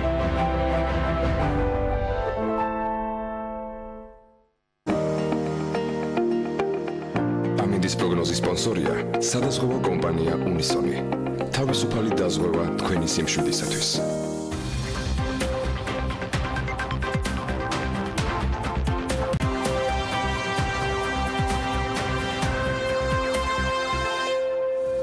საინტერესო შეხვედრა შედგა გუშინ სასტუმრო ქორთიად მარიოტში, სადაც ევროკავშირის საქართველოს ბიზნეს საბჭოს და საგარეო საქმეთა სამინისტროს თანამშრომლობის ფარგლებში საზღვარგარეთ საქართველოს დიპლომატიური მისიების ხელმძღვანელები ქართული ბიზნეს სექტორის წარმომადგენლებს შეხვდნენ. ქართული დიპლომატები და ბიზნესმენები უცხოური ინვესტიციების მოზიდვის და უცხოელ პარტნიორებთან სავაჭრო ეკონომიკური თანამშრომლობის განვითარების პერსპექტივაზე საკმაოდ დიდი ხნის განმავლობაში მსჯელობდნენ. ნუ ახლა იმ რეალობები გათვალისწინებით, როცა გუშინ წინ კომერციული ატაშეების სახეცვლილება უკვე ეკონომიკურ დესპანებად გვამცნეს, რა თქმა უნდა, საინტერესო იყო დიპლომატიური მისიების როლთან დაკავშირებით გამართული მსჯელობა. მინდა გითხრათ, რომ შეხვედრას ჯამში 70-ზე მეტი დიპლომატიური მისიის ხელმძღვანელი, ანუ ელჩიც ესწრებოდა, 80-მდე ბიზნესმენებმა ვაჯობეთ გუშინ რაოდენობაში. ახლა ეს სტუდია გუშინ ღონისძიებაზე დამსწრეებს ყოველას ვერ დაიტევდა, ხო და ამიტომ გადავწყვიტეთ აქ უმასპინძლოთ გუშინდელ მასპინძელს და ორგანიზატორს ზვია ჭუმბურიძეს, ევროკავშირის საქართველოს ბიზნეს საბჭოს გენერალურ დივანს, რომელმაც გამართა აღნიშნული შეხვედრა. ბატონ ზვია, დიდი მადლობა მოგზაურობისთვის. და ჩვენთან ერთად არის ასევე გიორგი სვანიძე, იგი ჯეოლაივის დამფუძნებელია. გიორგი გუშინდელ შეხვედრას ცხადია ესწრებოდა, მისთვის ექსპორტი პრიორიტეტული დღე პირველიდან იყო, ამიტომ ცხადია ჩვენს დღევანდელ მასპინძლობასაც ვერ გამოაკლდებოდა. დილამშვიდობის და მიხარია რომ ხართ ჩვენთან ერთად. დიდი მადლობა მოგზაურობისთვის. ბატონ ზვია, მოდი ესეთი დავიწყოთ. მიუხედავად მართლა გადაღლილი აუდიტორიისა, გუშინ მაინც 2-3 საათის განმავლობაში მიდიოდა დეტალური მსჯელობა, საკმაოდ საინტერესო ინტერაქცია კერძო სექტორს და დიპლომატებს შორის. რამდენად აირებს სამომავლოდაც, მე ვიცი ამაზე პასუხი, იმიტომ რომ მე უსმენდი თქვენ გამოსვლასაც, სხვების პრეზენტაციებსაც, UGBC მომავალში ამგვარი ფორმატის მუდმივად დამკვიდრების პრაქტიკას, თან გამომდინარე იქიდან, რომ თქვენ აქტიური კონსულტაციები ქონდათ ამ თემაზე საგარეო საქმეთა სამინისტროსთან. გიორგი, დიდი მადლობა მოწვევისთვის, დილამშვიდობისა ჩვენ მაყურებელს. პირველ რიგში მინდა აღვნიშნო, რომ ესეთი ტიპის შეხვედრა პრაქტიკულად პირველად გაიმართა. ისიც მინდა აღვნიშნო, რომ ევროკავშირის საქართველოს ბიზნეს საბჭო რეგულარულად თანამშრომლობს საგარეო საქმეთა სამინისტროსთან და არა მარტო საგარეოსთან, სხვადასხვა უწყებებთან. ჩვენ შევთანხმდით, რომ გვეცადა ეს ფორმატი. ჩვენ მკითხეთ კიდეც ელჩებს, ბიზნესმენებს, თუ ეს ფორმატი მისაღები იქნებოდა ყოველწლიურად, რა თქმა უნდა, კარგია თუ ესეთი შეხვედრა გაიმართა, მაგრამ ისიც თქვით, გიორგი, რომ შესაძლებელია ფორმატი ვცვალოთ. ყოველ წელს რაღაც ახალი შევთავაზოთ. ეს იქნება თქვათ, არ არის გამორიცხული, შეიძლება ბატონ გიორგი სვანიძესთან ჩასვლა და იქ გამართვა რაღაც დავარქვათ ესეთი შეხვედრის ბიზნესის, ან რომელიმე საწარმოში, სადაც შეიძლება პარალელურად აი რაღაც ესეთი საით ვიზიტიც გამოვიდეს, როდესაც შეიძლება რომ თქვათ იგივე ამბასადორიალი. ხო, აი ესეთი ვარიანტი და მე ვფიქრობ, რომ იცით რა არის მეტი ჩართულობა ელჩების ქართულ ბიზნესში. მე გახდით არაერთ გზის ელჩი ჩვენი ქვეყნის და პირდაპირ გეტყვით, მე ვიღებდი რა თქმა უნდა რეგულარულად ინფორმაციას სამინისტროებიდან, მაგრამ ეს იყო მშრალი ციფრები. მაგრამ მე არ მქონდა წარმოდგენა თუ ადგილზე როგორ ვითარდება ბიზნესი და თქვათ რა პერსპექტივები გააჩნია ნებისმიერ დარგს და სექტორს. აქედან გამომდინარე, იცით რა არის, მე ვფიქრობ, რომ ეს ელჩებისთვისაც ძალიან საინტერესოა, ვინაიდან სრული ინფორმაცია მიიღო პირდაპირ მოასწრეს თუ არა მონაწილეებმა შეხვედრის, როგორც საჯარო, ასევე კერძო სექტორიდან გულისხმობ დიპლომატებს და ბიზნესმენებს, შეხვედრის შემდეგ თქვენთვის გაეზიარებინათ, რამდენად მნიშვნელოვანი იყო მათთვის ეს შეხვედრა, რაიმე უკვე ხომ არ შედგა, გარკვეულწილად შედეგებზე შეგვიძლია თუ არა საუბარი. იცით რა, პირველი რაც დაადასტურეს და ეს არ იყო უბრალოდ რაღაც ერთ ერთგვარი, იმიტომ რომ ისინი ჩემი კოლეგები არიან, მეგობრები არიან, პირდაპირ თქვენს რომ მიუხედავად გადაღლილობისა, იმიტომ რომ თქვენ იცით რომ დილის 9 საათიდან პრაქტიკულად მთელი დღე ელჩები ჩართული არიან აი ამ სხვადასხვა ტიპის შეხვედრებში. პირდაპირ აღნიშნეს რომ ეს შეხვედრა მათთვის განსაკუთრებულად საინტერესო იყო და პირველი იყო, ვინაიდან პირველი იყო, რა თქმა უნდა, ინტერესიც მეტი იყო და წინადადებებიც ალბათ მერე უფრო კიდე წამოვა შესაბამისად რაღაც პერიოდის მერე. თუმცა მე მაქვს ინფორმაცია, რომ ცალკეულმა მისიებმა და დიპლომატებმა ბიზნესმენებთან ერთად საკმაოდ აქტიურეს და უკვე კი, სხვათა შორის ჩვენ იქ იყო მეორე ფორმატი, ეს იყო დავარქვათ არაოფიციალური მხარე ამ შეხვედრისა, იქ გაიმართა კონსულტაციები და გიორგი დამინდასტურებს, რომ რამოდენიმე მაგალითად პირადად ელჩმა ინტერესი გამოთქვა, რომ მეტი კომუნიკაცია ქონოდა და თქვათ იგივე თავის ადგილს სამყოფელ ქვეყანაში სხვადასხვა ბიზნესი წარედგინა. ეს უკვე თავისთავად მომგებიანია და ძალიან კარგი.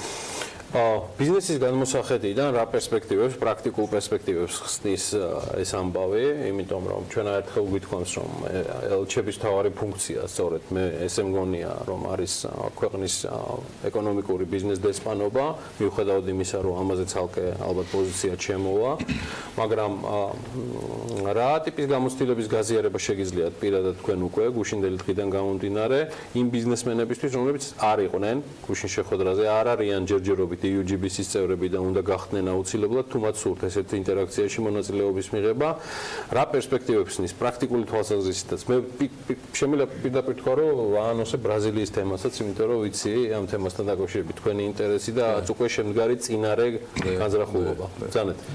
პირველ რიგში კიდევ ერთხელ მივესალმებ თქვენ ტელემაყურებლებს.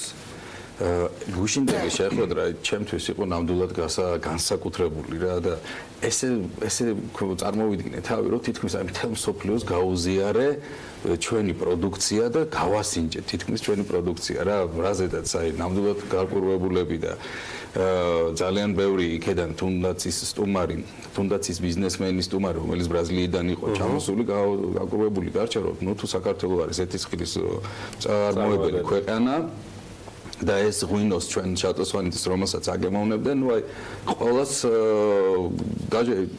თვითონ ის ელჩებიც ჭიქები რო არ ყოფნი და მიდიოდნენ და ის რაღაცა ჭიქებს ზამატებით ვიღებდით და ამ ღვინოს აგემოვნებდნენ და წარმოიდგინეთ აი მე ვფიქრობ რომ ყველა ბიზნესმენისთვის აი ესეთი შეხვედრები რაც გუშინ ევროპულმა ბიზნეს კონსულტატმა მოაწყო არის უმნიშვნელოვანესი ჯერ ის რომ გვიცნობენ ყველა მეორე ის რომ გუშინ მოხდა ისეთი რამე რომ თითქმის 12 ქვეყანასთან 12 სხვადასხვა ქვეყანაში ჩვენ დავგეგმეთ ვიზიტი იმ ქვეყნებში გამოფენა რა დრო არის ეს ჩავინიშნეთ ესე იგი თითქმის მთელი წლის პროგრამა გუშინდელი ერთი დღის შეხვედრაში გამოიკვეთა და ჩამოყალიბდა რაზედაც აი უდიდეს მადლობას ვუხდი რა და მე ვფიქრობ ესეთი შეხვედრები ძალიან ბევრი უნდა მოეწყოს იმიტომ რომ ბიზნესმენისთვის რომელიც ექსპორტზე მუშაობს მისი დაყრდნობის წერტილი ერთადერთი არის ის ელჩები რომლებიც არიან საზღვარგარეთ და იქ იქნება პრობლემა იქ რაღაცა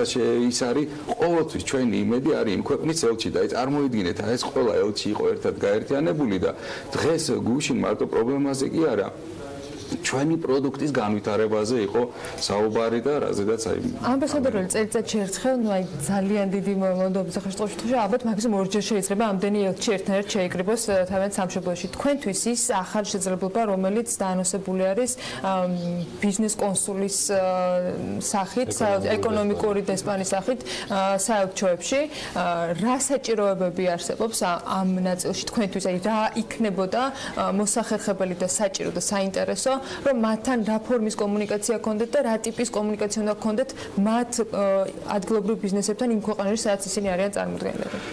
მე ვფიქრობ რომ ეს კიდევ უფრო ხელს შეუწყობს ბიზნეს განვითარებას, კიდევ უფრო მეც ხელს შეუწყობს რატომ ანონსებ, იმიტომ რომ როდესაც ელჩი არის იმ ქვეყანაში, რა თქმა უნდა, იმ ელჩს აქვს ძალიან ბევრი ოფიციალური შეხვედრა და ის განსაზღვრავს მარტო ვთქვათ ბიზნეს, არამედ პოლიტიკას. და ესეთი დამატებითი კადრი, რომელიც უშუალოდ იმ ქვეყნის ბიზნესმენებთან იქნება იქნება ჩართული, რომელსაც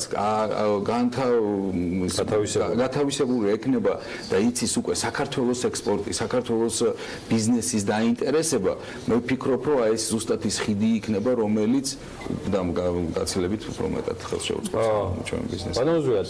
ეს წლევანდელი წლის მიწურულს, მაგრამ რაც ბატონმა გიორგიმ ბრძანა UGB-საც მე ვიცი რომ გაწერილი აქვს საკმაოდ სერიოზული გეგმები 2019 წელს. ძალიან მოკლედ 2018-ის დასკვნით ეტაპთან დაკავშირებით და ასევე თქვენს გეგმებზე 2019-ისთვის. იცით რა, პირველ რიგში ის რომ 87 წევრი კომპანია გვყავს და წელს 20 კომპანია დაემატა ევროკავშირის საქართველოს ბიზნეს საბჭოს, ეს აშკარად მეტყველებს რომ ბიზნესს ჭირდება ყველა მიმართულებით მხარდაჭერა. ეს არის ერთგვარი კარგი გაგებით ლობირება ჩვენი ბიზნეს ასოციაციიდან, იცით რომ ეს არის ერთადერთი ევროპული ბიზნეს ასოციაცია საქართველოში.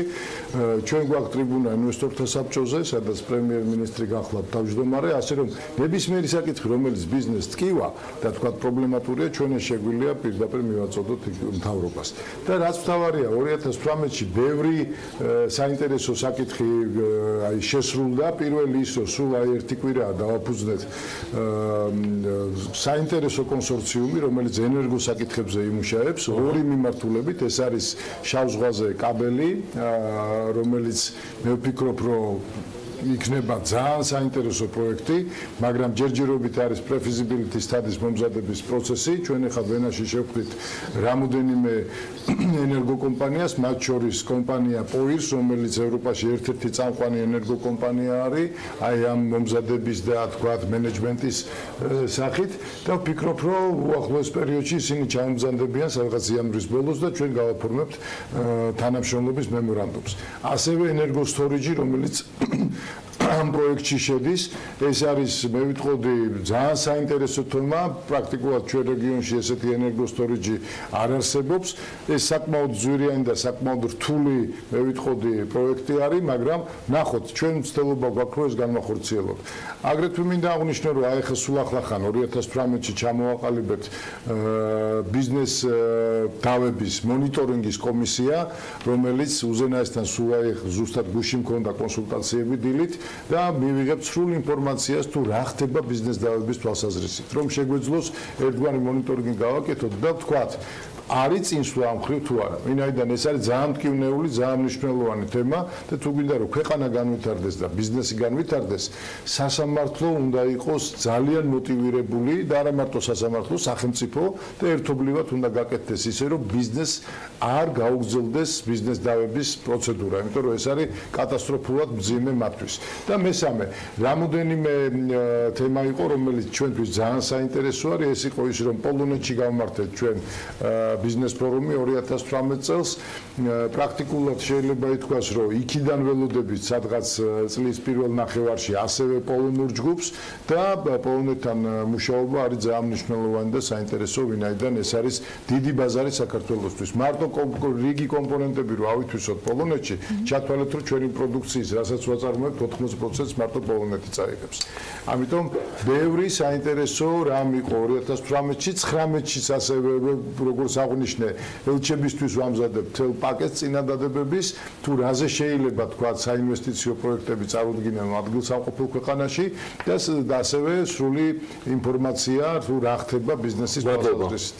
ბატონ გიორგი, როგორ ასრულეს ჯეოლაევი 2018-ს, რამდენად მიაღწიეთ ყველაფერს დაგეგმოს, რაც ჰქონდათ წლისდაცვაში როგორც კომპანიას და გარდა იმ გაწერილი კალენდრისა, რაც გუშინ ელჩებთან ინტერაქციისას გაქვთ უკვე, რა გეგმები გაქვთ 2019 წელს? ესე იგი 2018 წელი განსაკუთრებით კარგად ჩაიარა ჩვენთვის, ეს იყო ბაზრის 100%-ით დამატებით ბაზრის ათვისება. წელს მოსავალი მივიღეთ თითქმის ძალიან კარგი წელი იყო თვითონ ბუნებრივად და მოსავალი მივიღეთ ორჯერ მეტი, 100 ტონაზე მეტი გადაჭარბა, რასაც თქვა ველოდებოდით. ძალიან წარმატებული იყო ჩინეთთან მოვაწერეთ ხელი ძალიან დიდ კონტრაქტს და რაც გვაძლევს იმის საშუალებას რომ წელს საპარტნიორო ფონდთან ერთად 1000 ჰექტარი დამატებით და უბრალოდ 1000 ჰექტარის დამატება უკვე საქართველოში ჩვენი კომპანიის უმნიშვნელოვანესია. პარალელურად რაც ყველაზე მნიშვნელოვანია და რასაც ჩვენ გვინდოდა მიგვეღწია ზეთისხილის კულტურისთვის საქართველოში ეს არის თვითონ ფერმერებმა, გლეხებმა ყველამ დაიწყო ზეთისხილის დარგვა და ეს არის მე მგონი უმნიშვნელოვანესი რომ ცოტა ხანში საქართველოს იქნება ერთი როგორიც არის თქვათ მე დარწმუნებული ვარ და აი პირდები და ჩვენ მოგვექნება რამოდენიმე წელიწადში შეგვიძლია ეს დღევანდელი დღე გავიხსენოთ რომ თხილსაც და ყურძენსაც ზეთისხილი ნამდვილად გადააჭარბებს იმიტომ რომ არის 1000 წლიანი შემოსავალი არ ჭირდება იმდენი შრომა როგორც ვენახს თქვათ და როგორც თხილს მაგრამ შემოსავლის თვალსაზრისით უფრო მეტი მოგებას იძლევა თქვათ 1 ჰექტარზე ზეთისხილი ვიდრე ეს დანარჩენი სხვა კულტურა. დარქივებულია. გიორგი შეიძლება ერთი ფრაზა მოკლედ ძალიან მოკლედ აი ესეთ კომპანიებს და გიორგი სვანიძეს გაცილებით მეტი სახელმწიფო მხარდაჭერა პირველ რიგში მე არ ვიცი როგორ ხდება ეს პროცედურულად მაგრამ ერთლარად იქნება ეს თუ ხუთლარად მას უნდა გადაეცეს ის მიწა რომელიც სახელმწიფო მფლობელობაშია იმიტომ რომ გაფართოვდეს ბიზნესი და რა თქმა უნდა ინფრასტრუქტურა იმიტომ რომ კიდევ ვიძახი ერთადერთი გზა ამ ქვეყნის აი ამ ძიმე მე ვიტყოდი ძიმე ეკონომიკური ვითარება გვაქვს ჩვენ მარტივი ვითარება ნამდვილად არ გვაქვს მოსახლეობა არის ღარიბი და სირთულეები არის ერთადერთი გადარჩენა არის სწორედ აი ესეთი ბიზნესმენებისთვის და ესეთი კომპანიებისთვის მხარდაჭერა ასე რომ ეს სახელმწიფო ინტერესშიც უნდა იყოს რომ გიორგი სვანიძემ გააფართოვოს და 450 ჰექტარი კი არა რატო 5000 ჰექტარი არ უნდა კონდეს მას როცა ორი მნიშვნელოვანი კომპონენტი იქნება კახეთში ღვინო, ყურძენი და ზეთისხილი ორივე არის ისტორიული თუ ესე ვიტყოდით ჩვენი რაღაცა წინაპრებიდან დაწყებული რაღაც განსაკუთრებული პროდუქტი. მადლობა მეგობრებო. უღრმესი მადლობა ზვიად ჭომბურიძეს, ევროკავშირის საქართველოს ბიზნეს საბჭოს გენერალურ მდივანს და გიორგი სვანიძეს, კომპანია ჯეოვავის დამფუძნებელს და მართლ პარტნიორს. მცირედი რეკლამა და სულ მალე თიბისი ბანკის გენერალური დირექტორის მოადგილე თორნიკე გოგიჩაიშვილი საქმიანი დილის პირდაპირ ეთერში.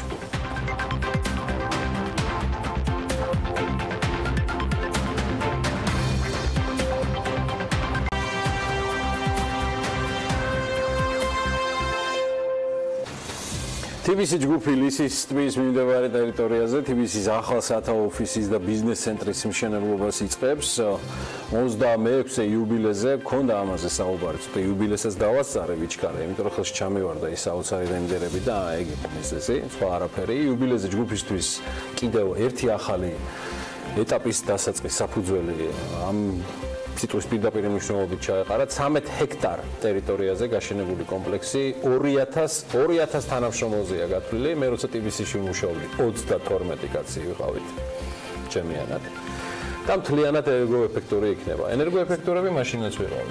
სათაო ოფისის გარდა ტერიტორიაზე აშენდება მუხრან-მაჭავარიანი სახელობის პარკი და კომპლექსი გაერთიანებს როგორც სამუშაო სივრცეს, ისე შენობაში განთავსდება რესტორნები, ფიტნეს კლუბები, სპეციალური სივრცეები ბავშვებისათვის და ასე შემდეგ. ყველაფერს ვერ ჩამოვთვლით, სანახაობა ნამდვილად დიდი იქნებოდა და იმედი მაქვს, რომ ეს ყველაფერი ჩვენი მაყურებლისათვის ეტაპობრივად მუდმივად განახლებად რეჟიმში გვექნება შესაძლებლობა, რომ ვაჩვენოთ და წარუდგინოთ ხოლმე. თქვენ კიდევ ერთხელ ხედავთ შესაბამის რენდერებს, რომელიც ეს იქნება თბილისში, ეს იქნება სულ რამდენიმე წელიწადში, როგორ იქნება, რა იქნება და რატო იქნება ესეთი საოცრება დედაქალაქის აწუყვე მევთვლის შუაგულში და რატო გახდება ეს დედაქალაქის შუაგული ამაზე ჩემთვის ერთ-ერთი გამორჩეული სტუმარი და სპეროს გამორჩეული პროფესიონალი თორნიკე გოგიჩაიშვილი იგი თიბისი ბანკის გენერალური დირექტორის მოადგილეა და მიხარია რომ მისი დილა რომელიც ყოველდღე საქმიანია უბრალოდ ეს სტუდიაში საქმიან დილაში იწყება მადლობა გიორგი მოგესალმებით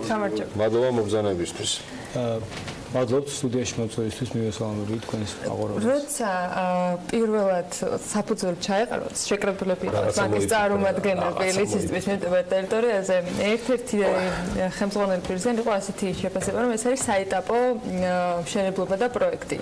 ახალი ეტაპი იწყება ნამდვილად საინტერესო პროექტით. ჯამში იმ ინფორმაციას, რაც ჩვენ მაყურებელს ძალიან მცირე ნაწილით გავაცანით, პროექტი ბევრს მოიცავს და რას გულისხმობს ეს ახალი ეტაპი და რეალურად თბილისი ჯგუფისთვის რა სივრცე იქნება, რა გქონდათ ჩანაფიქრი და რა შეუკვეთეთ ასე ვთქვათ. დიახ, მადლობთ.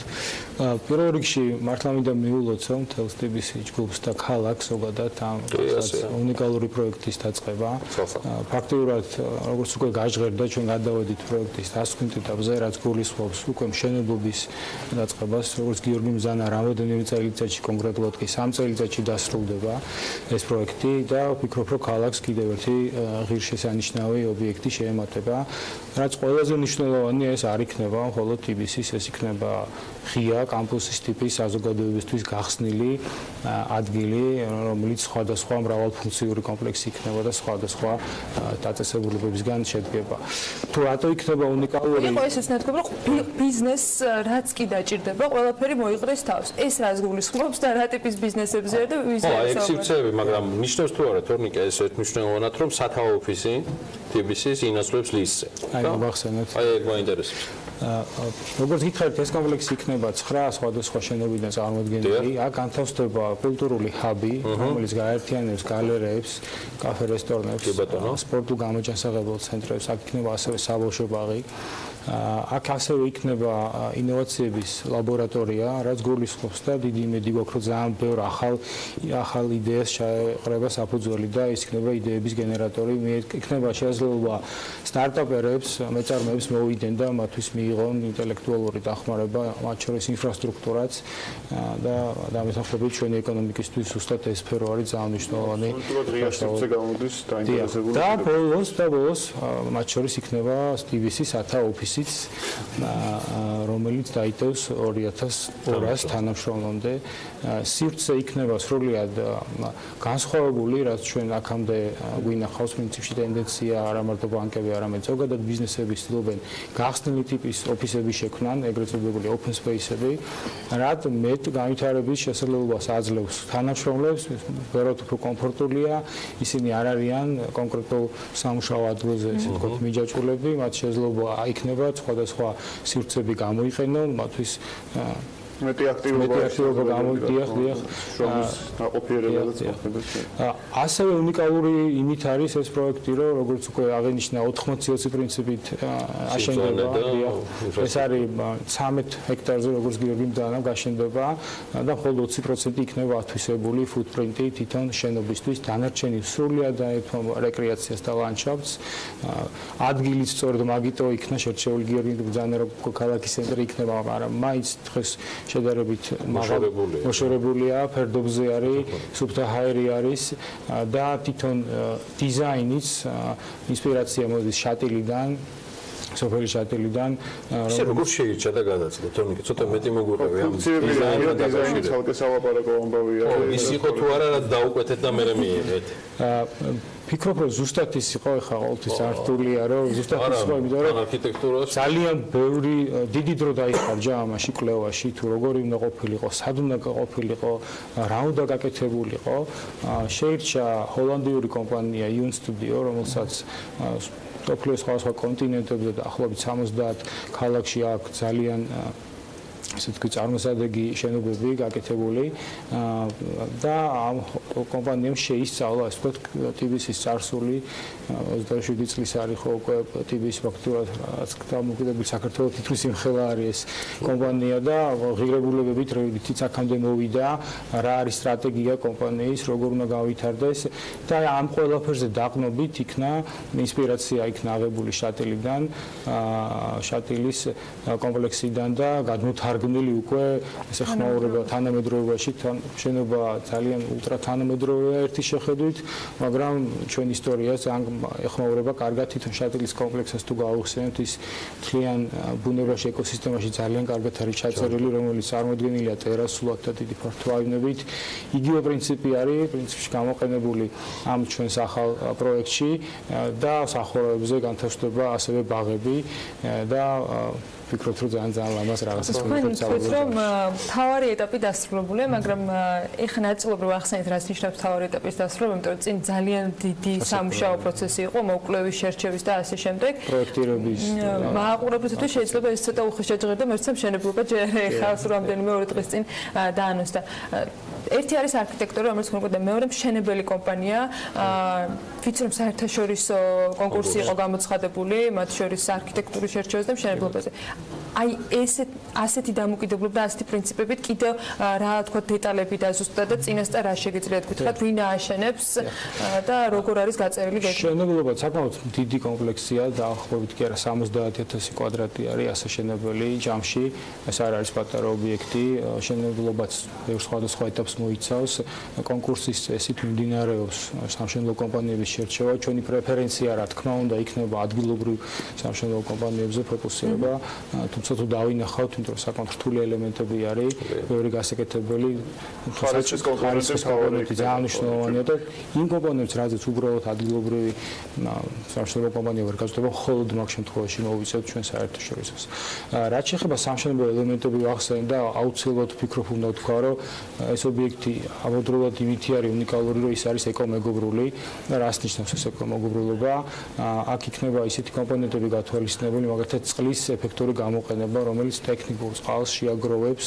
ფილტრაციას გააკეთებს და ხელახლა გამოიყენებს აქ ფასადზე განთავსდება ეგრეთ წოდებული სოლარ პანელები რომელიც მზის ენერგიით მზის ენერგიას უზრუნველყოფს შენობისთვის აქ იქნება ინტერაქციული ფანტანი და მრავალი სხვა ისეთი კომპონენტი ჭკვიანი განათების სისტემები და ასე შემდეგ ექსკურსია ადგილი იქნება დიახ ანუ არქიტექტურული ნაწილითაც ახალი სიტყვა არის და პრინციპში რაც გვჭირდება ქვეყანაში და ამ ყველაფერს ჩვენ ვიღებთ დასრულებული სახით 3 წელიწადში დიახ დარწმუნებული ვართ რომ 3 წელიწადში ამ ყველაფერს შეძლებს 3 წლის შემდეგ დაიწყება გადაბარგების ნაწილი ასე ვთქვათ თუ ეტაპობრივად არა რომ დასრულდება ობიექტი 3 წლის შემდეგ სრულად გვაქვს გახსნა კონდეს იქნებით. მადლობა თორნიკე. ძალიან დიდი მადლობა. მადლობა უბრძანებისთვის თორნიკე გოგიჩაიშვილს, თბილისი ბანკის გენერალური დირექტორის მოადგილედ სტუმრობ და სხვა შორის თემიდან შორს არ წავალთ, სულ რამდენიმე წუთში დაგველოდეთ ლიკა ქარდავას რუბრიკა იწყება, ძალიან საინტერესო ამბები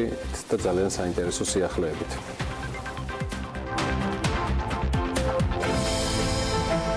ამინდის პროგნოზის სპონსორია SEU დეველოპმენტი.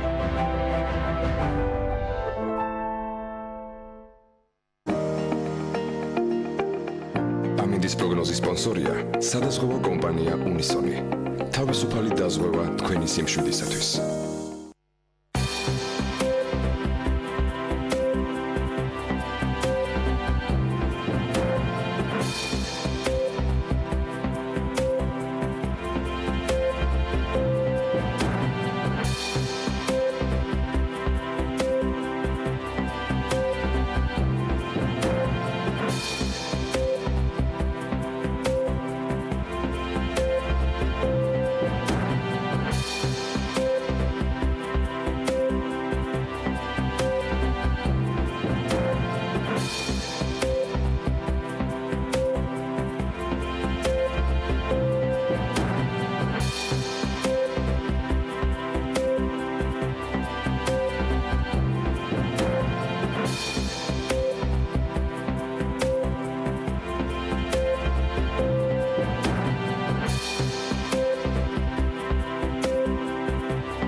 ამინდის პროგნოზის სპონსორია SEU დეველოპმენტი.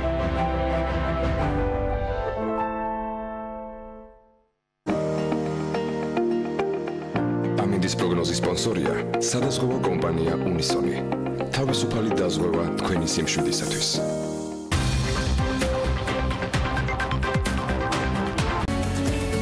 რუბრიკის სპონსორია ტერასა ჯგუფი. აქვე საბუთოზე ჩვენთან ძალიან ახლოს ახალ წელს ნიუ-იორკული ცხოვრებით ხვდებიან. როგორ? ასათიანის ქუჩაზე ამერიკული ცხოვრება დაწყებულია. თბილისი გარდენსის 30 სართულიანი ნიუ-იორკული სათამბჯენი ახალ მოსახლეობით შევსებულია და წინა საახალწლო განწყობაც რა თქმა უნდა შესაბამისია. ნილ ონგურაშვილი სტუმრობდა გარდენს და როგორც ვიცი, ერთ-ერთი მოსახლის სახლშიც კი შეიჭრა იმისთვის, რომ ჩვენც გავიგოთ, როგორია თბილისში ამერიკულ რიტმს ფეხი აუწყო.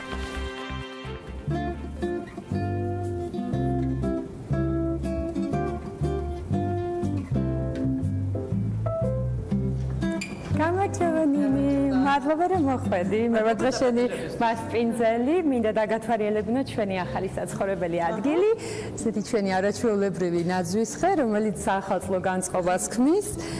სახლში ახლა იქამდე უკვე აქ. კი, არაჩვეულებრივი ნაძვის ხე, ეს ჩვენი კონსიეჟი, ჩვენი პროფესიონალი, რომელიც ძალიან გვიყვარს. ეს ჩვენი ლამაზი ფოიე, ჩვენი ბიზნეს ლაუნჯი და ახლა ავიდეთ ზევით და ყავაზე დაგვატიჟება. კი ბატონო, მაგრამ გრინტვეინი მირჩევნია წინა საახალწლო განწყობის. შეიძლება მქონდეს ნახავთ. ახლა ჩვენ ავდივართ 22-ე სართულზე. ყოფილხარ როდის მე 22-ზე? არასდროს. აი ნახე რა სწრაფად ავიდეთ. რამდენი ხანი დავჭირდება დაახლოებით? აი დაითვალე წამები და ნახე.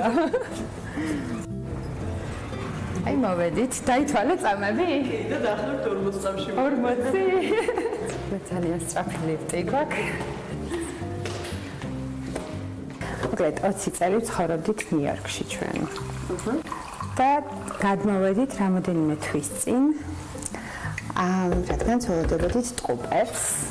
და გვინდოდა მოგვენახა ისეთი საცხოვრებელი ადგილი, სადაც შევძლებდით ჯანმრთელი ცხოვრების წესის გაგრძელებას, იმიტომ რომ სულ ვარჯიშობდით, ცურავდით, თამელოდით ტყუპებს, გვინდოდა მოგვენახა ისეთი სახლი, სადაც იქნებოდა ეზო, სადაც იქნებოდა საშუალება ბავშვებს ეთამაშათ უსაფრთხოდ. და მოკლედ ძალიან ბევრს ვეძებდი ესეთ სახლს თბილისში და ბოლოს აღმოვაჩინე თბილისი გარდენსი.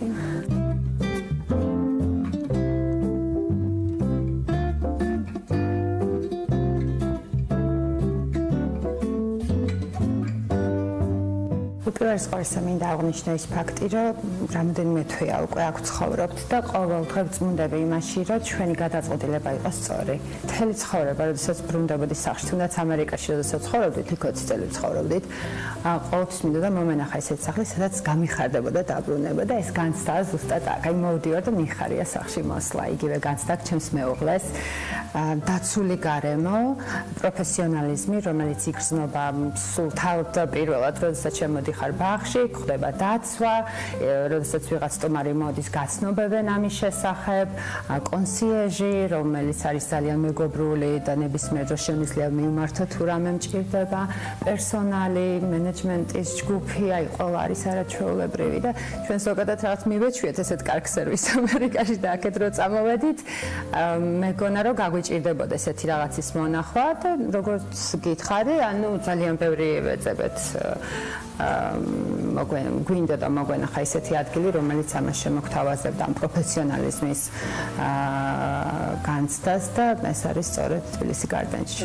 მადლობა თამო საინტერესო საუბრისთვის, იმ ემოციების გაზიარებისთვის, რომელიც შეგაქვს აქ ცხოვრების. ჩემი სიამოვნება იყო ამ ყველაფრის გაზიარება, იმიტომ რომ დიდი მადლობა და მე ახლა ისეთი გაწყობით მივდივარ აქედან, რომ სიამოვნებით თქვენს მეზობლად გადმოვიდი. აი მე გადმოდი ძალიან გამეხარდება, რომ ყველა ჩემი ახლობელი ცხოვრობდეს აქ. და მინდა რომ დაბრუნდე ჩვენთან საახალწლოდ, იმიტომ რომ ისეთი ხედები გვექნება ალბათ საოცარი, ფეიერვერკები და აუცილებლად გვესტუმრე კიდევ. კარგი. მე სიამოვნებას ვერ გამოვაკეთე. კარგი, დიდი მადლობა. ძალიან გამიხარდა რომ მოხვედი. შენც ასევე. კარგად იყავი.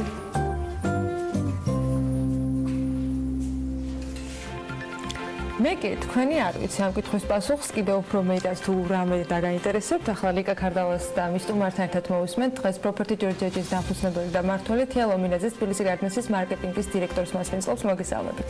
დილამშვიდობის ანა, დიდი მადლობა ნინის ესეთი არაჩვეულებრივი პოზიტიური, ასე ვთქვათ, განწყობის შემოტანისთვის ჩვენ სტუდიაში და ასევე თბილისი გარდენსის არაჩვეულებრივ მაცხოვრებელს, რომელმაც ძალიან გულწრფელად და თბილად გაგვიზიარა თავისი შთაბეჭდილებები თუ როგორია თბილისი გარდენსში ცხოვრება. იმის შესახებ თუ როგორ ჩაიარა 2018 წელმა, როგორი იყო ძირითადი, ასე ვთქვათ, მიღწევები, გამოწვევები, ამის შესახებ ჩემი სტუმარი თეიკო მინაძე მოგახსენებთ, რომელიც მარკეტინგის ხელმძღვანელია თბილისი გარდენსის. თეიკო, დიდი მადლობა რომ ხართ ჩვენთან ერთად. მივესალმებით თქვენს მაყურებელს. აქვე მინდა ვისარგებლო თქვენი ეთერით და მადლობა გადავუხადო ჩვენს მაცხოვრებელს, რომელმაც დაგვითმო თავისი დრო და შეიპატიჟა თქვენი სტუმარი. ასე ვთქვათ, სახში და მეც არ დაგიმოვდა გეტყვით, რომ თქვენთანაც პირველად უყურებდი ამ სიუჟეტს და ასევე ძალიან ვისეამოვნე და მიხარია ის ფაქტი, რომ ჩვენმა შრომამ, ასე ვთქვათ, შედეგი გამოიღო და ვხედავთ ამ გულწრფელ ემოციებს და იმ ბედნიერ, ასე ვთქვათ, ადამიანებს, ვინც ცხოვრობენ დღეს უკვე თბილისის გარდენში. ალბათ ეს ყველაზე მნიშვნელოვანია, რადგან რეალურად ვინსენტ ვულფმა თავის ინსპირაციით შექმნა არაჩვეულებრივი არქიტექტურა თქვენს კომპანიასთან ერთად, მაგრამ როდესაც ამასთან ერთად არის შეთავაზებული ძალიან მაღალი სტანდარტის მომსახურება, რომელიც მობინადრებს, აბედნიერებს, ასე ვთქვათ, ეს ყველაფერი სინთეზში არის ძალიან კარგი და კარგი სტანდარტი, ასე ვთქვათ, უძრავი ქონების სექტორისთვის. დადგა ის მომენტი, როდესაც უკვე ვთქვათ, ჩვენმა შრომას უნდა გამოიღო შედეგი, ხო? ანუ ჩვენ თქვენთან ერთად ვაშუქებდით და უყურებდით იმ პროცესს, როგორ დასრულდა შენობის, ვთქვათ, სამშენებლო ნაწილი, მე როგორ მიდიოდა სარემონტო სამუშაოები, როგორ მიდიოდა თვითონ ინფრასტრუქტურის შექმნა და განვითარება, გამწვანების რამოდენიმე ეტაპი გავაშუქეთ თქვენთან ერთად და თვალყურს ვადევნებდით, მაგრამ ეს ყველაფერი იყო უსულო, ესე რომ ვთქვათ, ხო? ანუ ეს იყო ჩვენი იდეა, სურვილი, რომ შეგვექმნა ისეთი გარემო, სადაც ადამიანები. მე გახსოვთ ალბათ, რომ ჩვენ გავაკეთეთ გარკვეული ექსპერიმენტიც 24 საათი ლაივით ჩავერთეთ, მაგრამ ესეც იყო რაღაცა დაკვირვების რეჟიმში. და ეხლა გადავწყვეტეთ, რა თქმა უნდა, ჩვენი მაცხოვრებლების ნებართვით და ასე ვთქვათ, სურვილით, რომ უკვე გვეჩვენებინა აი ნამდვილი ადამიანები, ვინც ცხოვრობენ თბილისის გარდენში და რას ნიშნავს ცხოვრობდე ისეთ სივრცეში, რომელიც როგორც აღნიშნეს არის დაცული, უსაფრთხო, მაღალი მშენებლობის სტანდარტის მქონე და ასე შემდეგ. და ასევე რაც ძალიან მნიშვნელოვანია, გამწვანებული ალბათ ესეთ ქალაქის ყველაზე ცენტრალურ უბანში არის ფაქტიურად ოაზის, იმიტომ რომ როდესაც შედიხარ ამ ტერიტორიაზე, ხვდები თუ რამდენად განსხვავებული მიკროკლიმატია და ეს შენ გეხმარება რომ განიტვირთო იმ დატვირთული დღისგან და მიიღო ვთქვათ ცხოვრებით სიამოვნება. ნამდვილად ეს არის ასე ვთქვათ შეგრძნებადი, როდესაც შეაბიჯებს ჩვენ ასევე ამ ნაწილსაც ვანონსებით, ასევე თქვენი დახმარებით და სხვადასხვა არხების დახმარებით, რომ გვექნებოდა მარადმწვანე პარკი და დადგა ის დრო, როდესაც ზამთარია და პარკი მართლაც რომ მარადმწვანეა. ძალიან კარგი თეიკო, რომ გადავიდეთ ასე ვთქვათ ბიზნესის მხარეზე და ასე ვთქვათ შევაჯამოთ თქვენი წელი, თბილისის გარდენსის წელი. როგორი იყო თბილისის გარდენსის კომერციული შედეგები, რამდენი პროცენტი გაიყიდა მთლიანი კომპლექსის და რა პროგნოზები გაქვთ მომდევნო წლისთვის? გამოწვევებით სავსე იყო, ჩვენც არ ვიქნებით გამონაკლისი, იმიტომ რომ გარემოს ყველა ვხედავდით, რაშიც გვიწევს ასე ვთქვათ, როგორც მოქალაქეს და როგორც ბიზნეს ცხოვრება. თუმცა შეგვიძლია თამამად ვთქვათ, რომ ეს იყო პოზიტიური წელი. ამ ეტაპისთვის, როგორც იცით, თბილისის გარდენში არის ჯამში 172 ბინა, ამ ეტაპისთვის დარჩენილია მხოლოდ 28 ბინა. ამიტომ ვინც კიდევ ფიქრობს, ვისაც კიდევ არ ეჯერა, ან კიდევ ფიქრობს და უნდა რომ მოასწროს და იცხოვროს თან ქალაქის ცენტრში და ამავდროულად ბაღის შუაგულში, ჯერ კიდევ 28 ადამიანს აქვს ამის შესაძლებლობა. მოლოდინები პრინციპში როგორც პროგნოზირებადი იყო, რომ რა თქმა უნდა ტემპი თქვა შედარებით პატარა ბინების უფრო სწრაფი გაყიდვის კუთხით. ამ ეტაპზე დარჩენილი გვაქვს 3 ტიპის ბინა, ეს არის 127 კვადრატული მეტრი, ეს არის 212 და ეს არის პენტჰაუსი, რომელიც ჯამში გვაქვს სულ 2, ამ ეტაპზე შესაძლებელია და ეს არის 254 კვადრატული. ანუ საკმაოდ სივრცული ბინები პანორამული ხედით, დიახ, საკმაოდ გაიყიდა სხვადასხვა ტიპის ბინები, მათ შორის ასევე ერთ-ერთი ბესტსელერი იყო, შეიძლება ითქვას 156 კვადრატულიანი ბინა, ამ ეტაპზე სულ ჯამში 212 ბინაც არის ჯამში სულ დარჩენილი 4 ცალი, ამიტომ ასე რომ უკვე ლიმიტირებულია. აქვე შემიძლია ჩვენი სახალხო, ასე ვთქვათ, პატარა აქციის შესახებაც დავაანონსო, რომ თუ ადამიანები შეიძენენ ბინას თბილისის გარდენში 31 დეკემბრის ჩათვლით, თუ შეიძენენ ისინი 212 კვადრატულს, ანუ საჩუქრად მიიღებენ ძალიან პრაქტიკულ საჩუქარს, ეს არის ელექტრონიკის 10000 ლარიან ვაუჩერს, ხოლო თუ შეიძენენ პენტჰაუს 252 კვადრატს უკვე მიიღებენ 20000 ლარის ვაუჩერს. ანუ რეალურად ეს არის ისეთი სრულფასოვანი საჩუქარი იმისთვის, რომ მოაწყო, რაც კი რამე შეიძლება დაგჭირდეს ტექნიკის კუთხით. რა თქმა უნდა, ვფიქრობ, რომ არაჩვეულებრივი შესაძლებლობაა კიდევ ერთხელ იმისა, რომ იცხოვრონ არაჩვეულებრივ გარემოში და თან გამოიყენონ ეს შესაძლებლობა, რომელიც ასე ვთქვათ, ბინის ყოველდღიური ცხოვრების განუყოფელი ნაწილია ტექნიკის ახლის აღჭურვა. ეს საჩუქარი ნამდვილად ესეთია.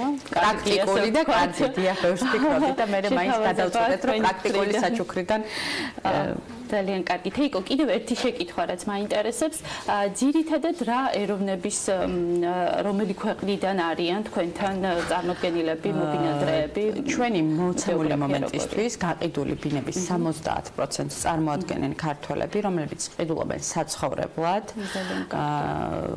და დაახლოებით, ანუ დარჩენილი 30% არის გადანაწილებული. ყავს 70%-ში ასევე ისეთი საერთაშორისო ტიპის ოჯახები, მაგალითად როგორც ჩვენი სტუმარი იყო ფრანგი, მეუღლე მას ყავს ფრანგი თол, თვითონ არის ქართველი, ყავს ანუ ასეთი ტიპის ოჯახებიც.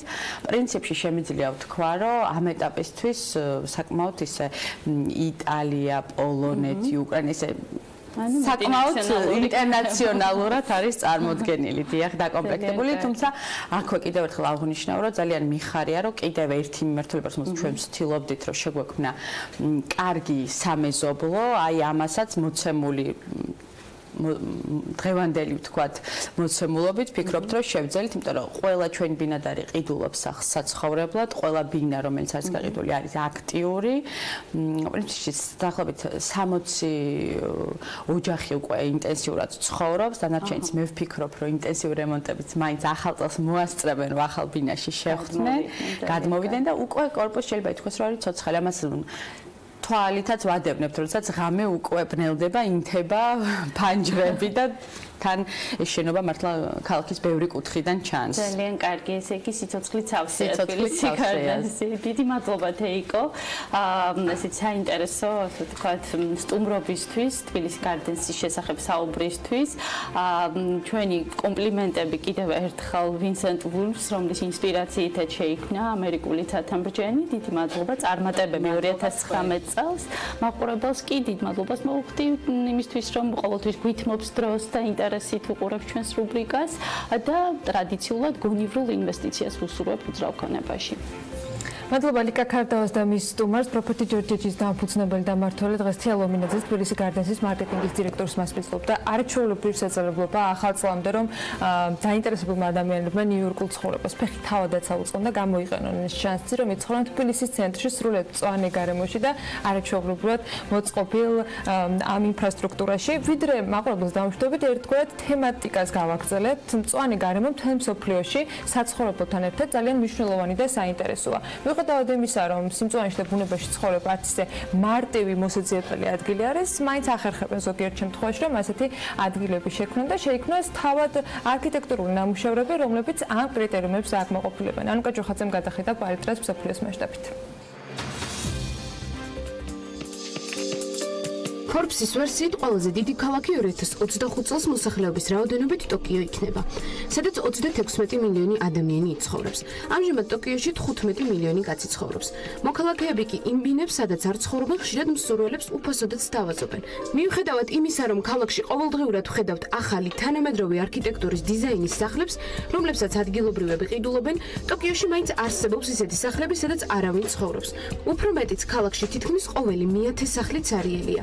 ბინა შესაძლოა $4-დან შეიძინოთ. კონექტიკუტის შტატის პატარა ქალაქ ნიუ-ჰევენში თუ სახლს პირველად ყიდულობთ, შესაძლოა მასზე ფასდაკლებაც მიიღოთ, რომელიც არც მეტი, არც ნაკლები $42,500 ამერიკული დოლარია.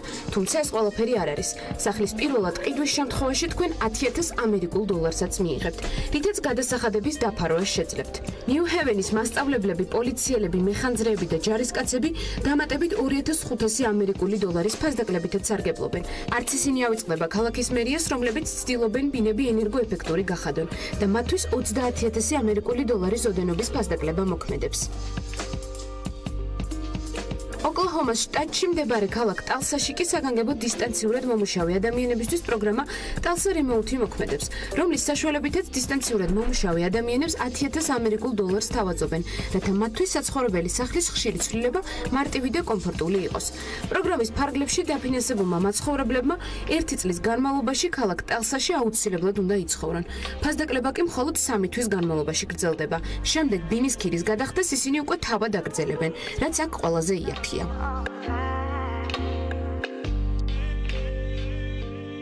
ქალაქ ბუფალოში კი, რომელიც ნიუ-იორკის შტატში მდებარეობს, უძრავ ქონებას $1 იყიდით. იმ უძრავ ქონებას, რომელიც სახელმწიფოს საკუთრებაშია და არანაირი დატვირთვა არ აქვს, მერია საქველმოქმედო მიზნით იყენებს. ასეთ სახლებში ბინები $1 ღირს. თუმცა ამ შენობაში მაცხოვრებელმა 3 წელი მაინც უნდა იცხოვროს. ყველაზე იაფად უძრავ ქონებას იტალიის სოფელ ოლოლაიშიც იყიდით. მიტოვებული სახლები $1 და 25 ცენტი ღირს.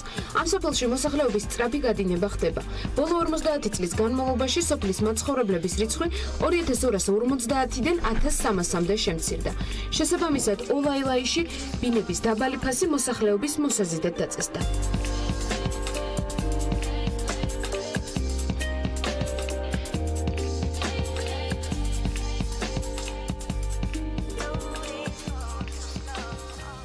ასე იყო დღევანდელი საქმიანი დილა, ძალიან საინტერესო ინფორმაციები გეოდება წინ ქალების ნარატივის ეთერი ქეთალომიტესთან ერთად დღეს ძალიან მხიარული, საინტერესო და ისტორიულად მნიშვნელოვანი საქართველოსთვის პროექტის შესახებ ვისაუბრებთ. სუხიშვილები, სწორედ ეს იქნება მთავარი საკითხი. საქმის კურსის ეთერში, რა თქმა უნდა, ბიზნესი და ეკონომიკის მნიშვნელოვან სიახლეებით შევაყენებთ საქმის კურსში ბექებაციკაძე და საქმიანი დილის დასრულებისთანავე წინ გეოდებათ დღის ამბები ტევ პირველის გუნდთან ერთად. ბედნიერ დღეს გისურვებთ.